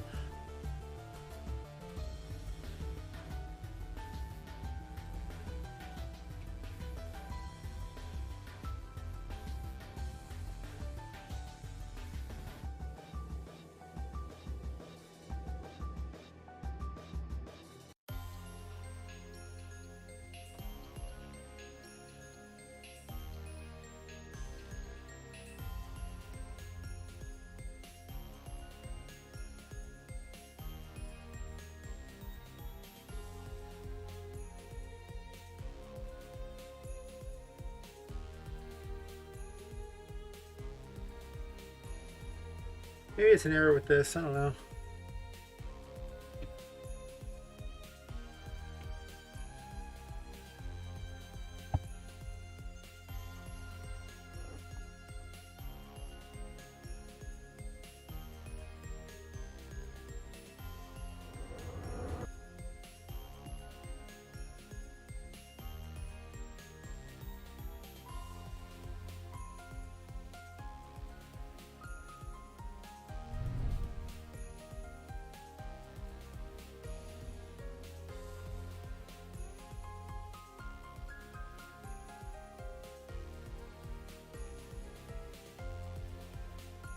Actually, I should move with the mouse.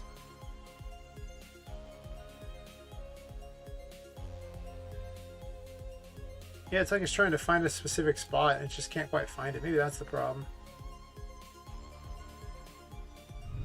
We have fake pixel movement on, so.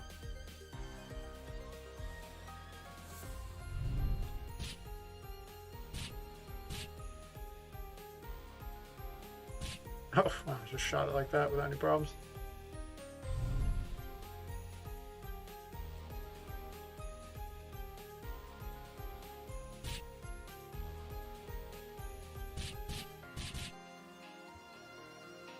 Huh.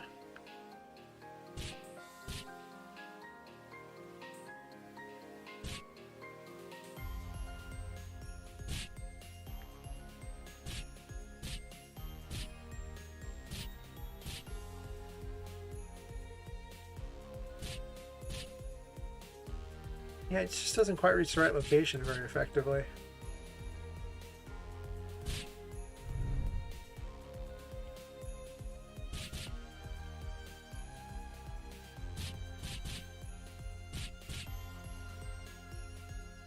It also seems to have a lag spike there, so that's not a very good plan.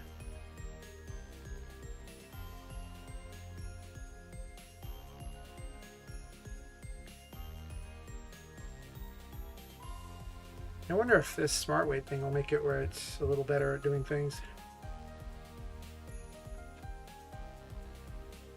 That's the problem with other people's plugins. They just aren't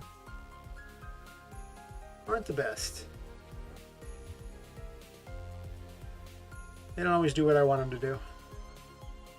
And I really don't want to sit there and reprogram it if I can avoid it. Otherwise, why didn't I just make my own plugin?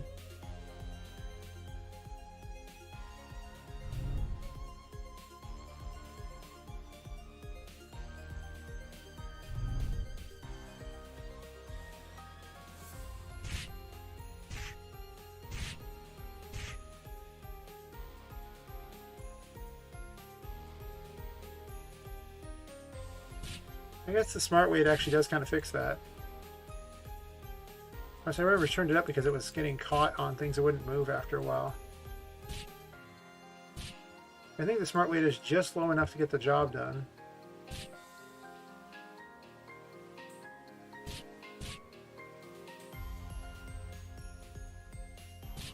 Now right there, look, it's stuck.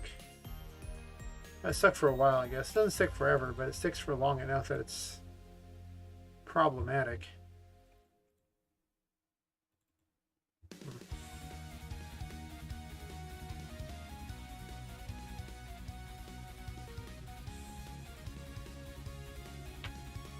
Nice. Apparently selling seashells by the seashore pays off. Now, if only you name your character Sally. And Sally can sell seashore. I can't even say it now. Sally can sell seashells down by the seashore.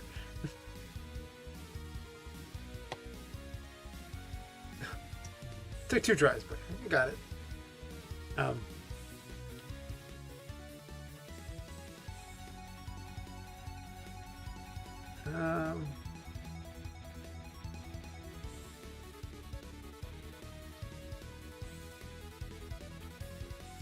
Trying to find the sweet spot on this here where it doesn't quite lock the game up, or it doesn't move around like an idiot upon reaching the location it's supposed to.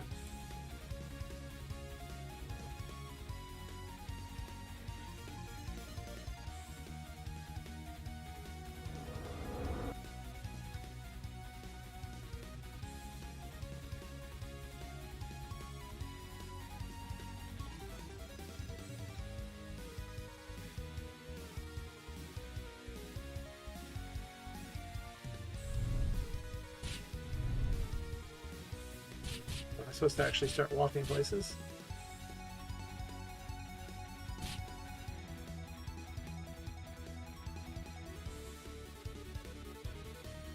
It's still a little weird, but it kind of sticks anyway there. I'm kind of unable to move.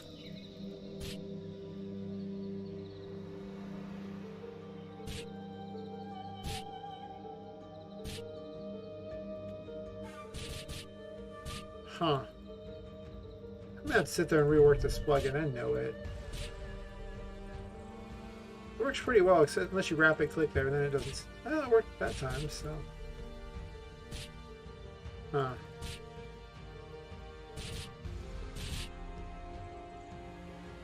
Yeah, it really is just one or the other, you know? There's no in between on it.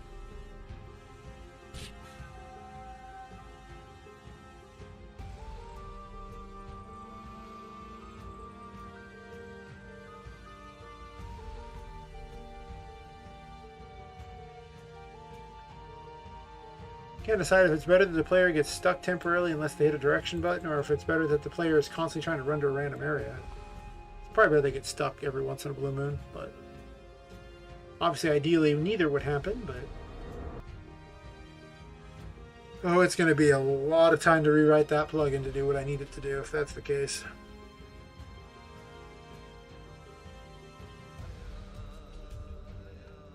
Oh, see, I'm stuck. It gets confused.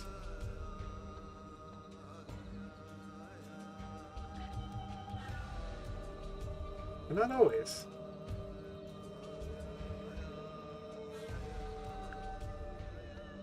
Well, it's still better than it just running back and forth all crazy.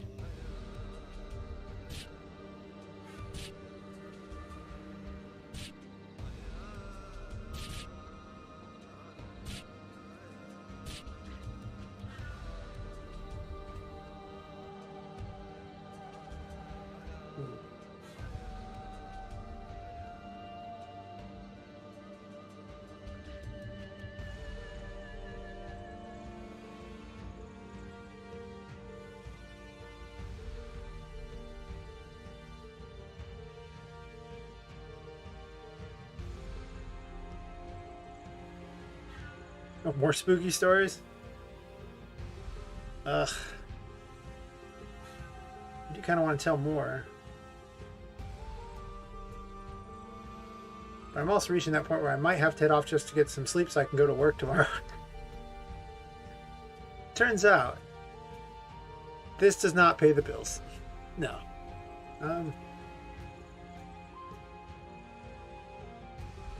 Where was I on that? Oh, I got one for you.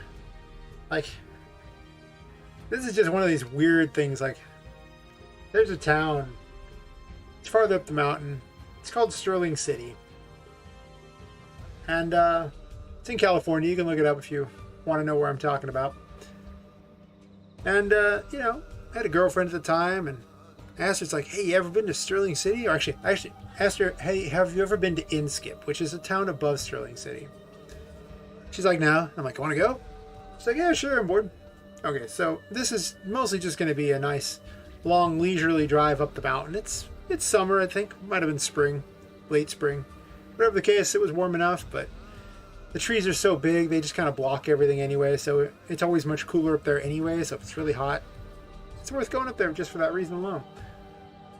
So we go up there, and it's about an hour up to Inskip from where we are, pretty much half an hour past Sterling City. And Sterling City is a tiny place. The actual sign literally says 300 people in it. And I like to joke that, you know, it's like the movie 300. They're actually guarding the mountain from everyone else so you can't get over it. They might have changed their population since then. This was, I want to say 5 or 6 years ago, maybe 7 at this point. Time does fly. So we get up there, you know, it's just normal drive. We go driving into there, and there's mostly one major road in Sterling City. There's side roads, and we kind of went down them at some point too in other trips, but for this one, we were just kind of going there. And the speed limit there, you know, it's 15 miles per hour, which I don't know what that translates into kilometers, but it's really slow.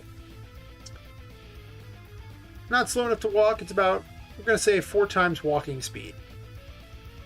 So you're just kind of going like that, and it's probably going to take you maybe 5 minutes to get through there at that speed. It's not that big of a town. But as we're going through there, past their one shop that sells only soda, and that's it. No other shops in the town. People just start lining up along the road and watching.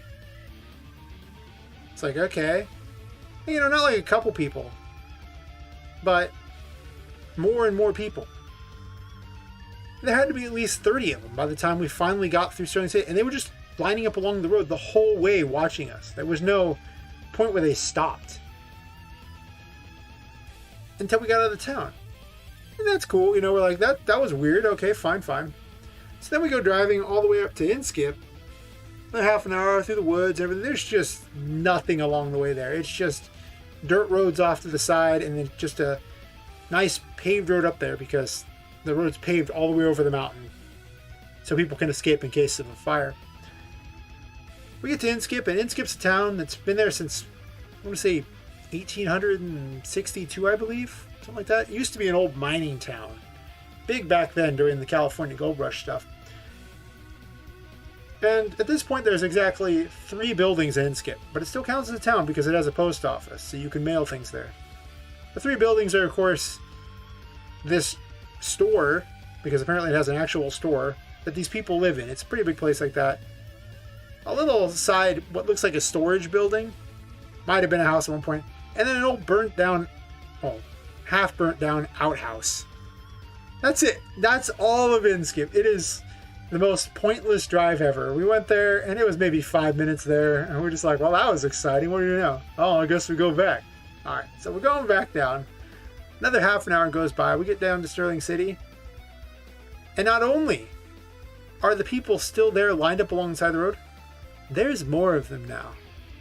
A lot more. Like, imagine a parade where people are lined up watching. It was like that. And they all just sat there and watched. Just watched as we slowly drove through. They didn't move to chase after us. They didn't say anything. Nothing. Just 5 more minutes of them just driving through.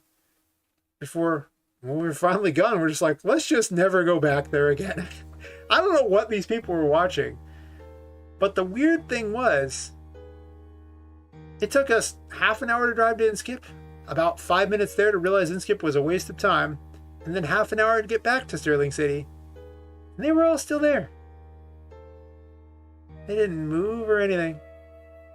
I mean, I guess unless they all heard us coming somehow, which seems weird, and managed to line all these people up in anticipation of us coming back. Well, that's kind of weird because, I mean, how'd they know we're going to Inskip? I mean, there's you can go up over the mountain. Like, it literally can go for hours and hours, and it literally will go over the mountain to other places. You don't actually have to come back. Yeah, it's just like that. It's a really strange place. I've been there before a few times. They have a really nice park there, but they only have 300 people. That park literally costs hundreds of thousands of dollars. It's a very nice park. Just there. But the funny thing about that place, and you can only really see this if you look on Google Maps, you'll see all these weird, very symmetrical open fields in the woods nearby, which are almost certainly drug fields. So the lesson is, just don't get out of your car in Sterling City. I don't know what happens if you do, but it's just weird. Like, I mean, I don't know how spooky that is. It's just kind of creepy and weird. They just watch you. Yeah. There's a lot of things up in the mountains like that, which is just like, why are they out here? What is this? What am I seeing? What have I come across? I don't know. It's just here.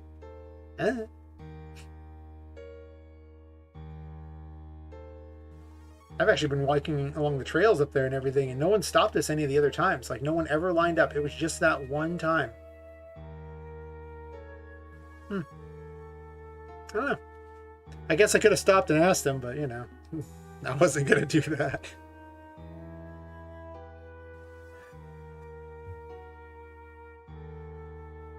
Oh, yeah.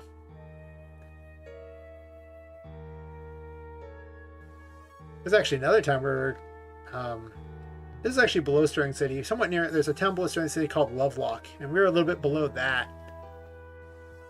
And there's all these little trails that are maintained by the local electric company. And we went down one of them, and, like, you know, there were some houses you could see farther down, because everything is all about, you know, we're going up the mountain, so anywhere, any trail, like, you know, farther up the mountain is going to be higher than all the buildings. And below were some various places where people were just, they were living. There's like 3 houses. Very big yards. They're just out in the woods and everything like that. And we started walking down this road, and, well, road's kind of a generous term. It's a trail that's wide enough that clearly they could get a vehicle down it if they had to, like a small truck, but it wouldn't be a very great fit. Like, I mean, it'll make it, but you're not going to have a lot of space on either side. And it's following one of the flumes, because every single flume has trails by it. I just never been down it. So anyway, you could see these people down there, you know, you look down and they were significantly far down there. Like, you know, I don't know how they could have even seen us, but they actually came out of their, you know, houses and kind of watched us go down this trail. They're really far off in the distance, so they could have just been out looking for all I know. There was a few of them. And the trail just starts to have all these signs saying danger, keep out, and we're like going, keep out of what? What in the world is down this trail that, you know, like, I mean, it was just open trail and some water nearby, and plenty of signs saying don't swim in there, it's dangerous. Okay, sure, I agree. Those flumes are pretty dangerous. We keep going along, and eventually we encounter all these barbed wire fences and just all these signs saying danger, keep out, warning. And what looks out by it looks like some sort of crazy facility with, like, you know, paths leading underground and everything too. Like this very large facility for what it was in the mountains. It looked like it stepped straight out of Resident Evil or something. No one was there. It's just out in the woods. They're just like, what have we found here? I don't know. I mean, they were serious about you not getting in there. Whatever they were doing there, like, I'm assuming it was some sort of treatment plant or something for the water going through the flumes, I guess. I don't know. They had that farther down the mountain, though, so I don't know. And just the flumes were going right into it. Nobody was there. No lights were on. Just this big facility that looked like it could have been a place that, I don't know, 10 to 15 people worked at. I don't know. It went underground, so could have been more than that. But you see, up in that area, they've actually got an entire town that's owned and operated by this company. So they've got all these weird little buildings and places like that up there that are just theirs, doing whatever. No one really knows. I mean, like, they know, but it's just a whole town that's theirs. It's a whole strange place. I mean, I've walked up there a bunch of times. They have a man-made lake and everything, and it's not that nice a place, but if you need a place to walk that's, you know, at least relatively safe, question mark, it's always a good place. But I don't know, I walked behind that lake once, and there's a bunch of paths behind that lake too, and the God, one of these ones, I don't know how they got it all out there, because it was just little dirt trails out there. And there was just all this broken heavy machinery and like various trash. And it looked like someone, like one of those post-apocalyptic movies where everything is just mountains of trash. But it was all like electronics and stuff, just out in the middle of the woods. And then there were some random people living in the junk. I don't really know what to describe. Like they just kind of made homes out of the junk out there. It's just a very unusual sight in the woods. These are things where I don't usually stay to investigate too much. I'm not gonna lie. It's just like, I don't know what I've stumbled upon. But once again, this seems like a place that's not a place that I should probably be. But yeah, it's just, I was pretty far out there. I must have been walking a good 15, 20 minutes past that lake. There's a bunch of trails past the lake, and some of the ones are a little more awkward than others. Let's put it that way. I mean, I turned down the path like that, and I mean, these were small paths. You couldn't have gotten a vehicle down this path. I have no idea how they got all that junk out there. That stuff looked heavy, and I couldn't see any road that got them out there. That tiny trail was, you might have gotten 2 people across on that trail, and that's about it. And that might have been really generous. It was more like a person and a half wide. It was not wide. But if you followed that trail, it actually pops out into a nice little neighborhood where all these people who work for this company live. It's kind of like if, you know, if Umbrella had their own little town in the middle of a mountain somewhere. Or they're just doing who knows what. I don't know. But they're also providing your power, so, you know, you don't really want to look too much into whatever they're doing. I think they have a power plant up there somewhere. I don't know. Yeah, it's a strange place.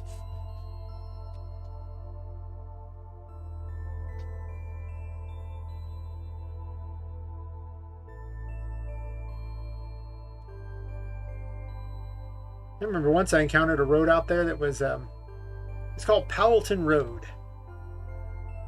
And, you know, it was one of these little side paths that, well, my car is not like that rugged. It's a Mustang. It's not going down too many mountain roads, let's put it that way. And this was clearly a path that was way too much for my car. But apparently, when I started checking the maps, there's an actual town called Powelton. And the only way to get to Powelton, as far as I can tell, is this road that is nigh impassable. Like, I mean, you need a four-wheeling vehicle to even try. I watched a video on YouTube of someone going down Powelton Road. In fact, I will look that video up. But like, it was just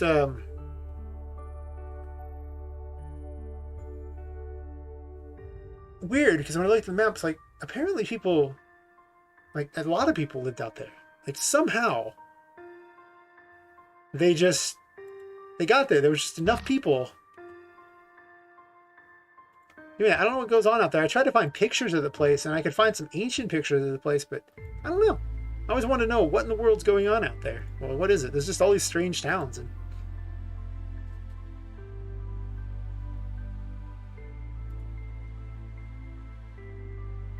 oops. Don't want to click delete myself because then that will undo it. Yeah. But yeah, like, that video there is literally a trip down Powelton Road. I never could figure out why anyone lives out there, but there's a bunch of little towns like that out there. Just, it sounds like a great place if you just really wanted to go, you know, on a the hills have eyes kind of trip, where you just see the creepy things in the woods. You'd probably go out to Powelton. I don't know what's out there. One of these days, I'm going to go find this mystery out, though. As soon as I find a vehicle that could get me out there. And a bunch of friends with, like, guns or something, because I'd be terrified to go out there normally.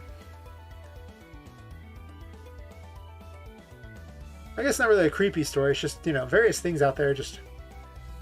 Yeah. Yeah.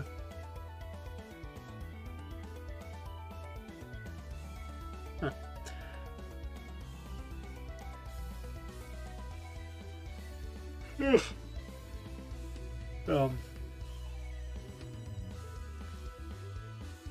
What other weird things have happened out there?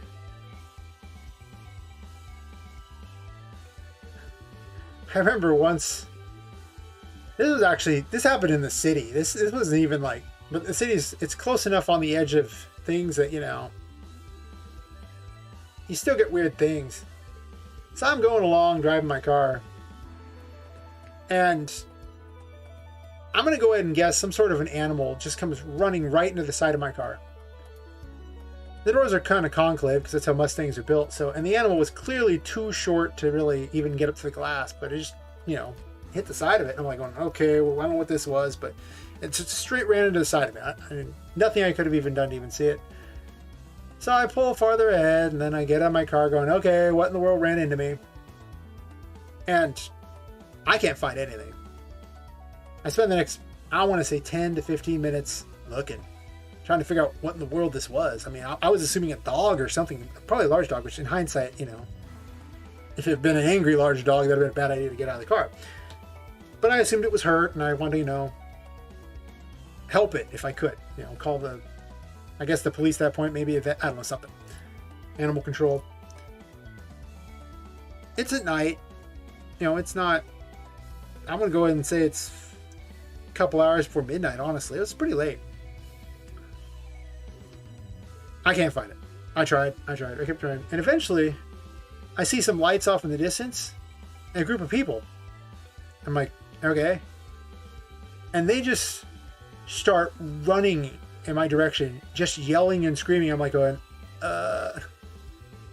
you know, I don't know what they wanted. They clearly weren't involved with whatever animal, because they were way far away from where the animal was. Assuming it was an animal. Probably was, because a person would never have been that low to hit the side of my car like that. But I definitely got in my car, and I drove so fast away from there, because I don't know what they wanted, but it was the middle of the night in a pretty secluded place. It's one of the 4 times where I've had to, like, run away because people decided to chase after me for whatever reason. Never really knew. Never could figure out what it was that ran into the side of my car that night, though. Never heard anything about it. Like I say, I tried so hard to find it. But I don't know what those people wanted. I don't want to find out. But leads to, you know, some good times out there. Sometimes just, I mean, it was right by a large park too, so it could have been a wild animal too. In which case, you know, I don't know what to tell it. I'm not going to go hunt a wild animal down in the woods. I'm good. I wouldn't have done that during the day. I'm not doing that at night.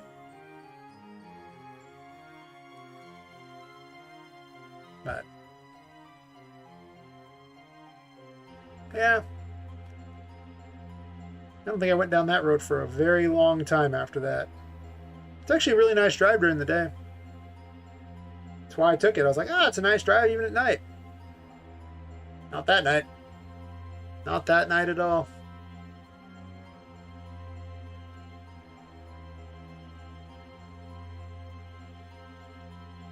I realize in almost every one of these stories where, you know, something happened to me and everything like that, I almost never really investigate.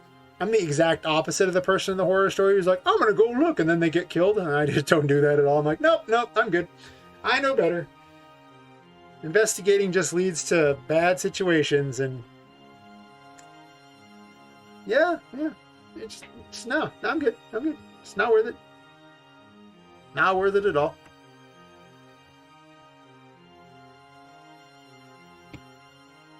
But anyway, on that note, I have to head off to sleep because, you know, as fun as it is to sit and chat, it won't be very fun in the morning when I have had like 3 hours of sleep and have to work a full day.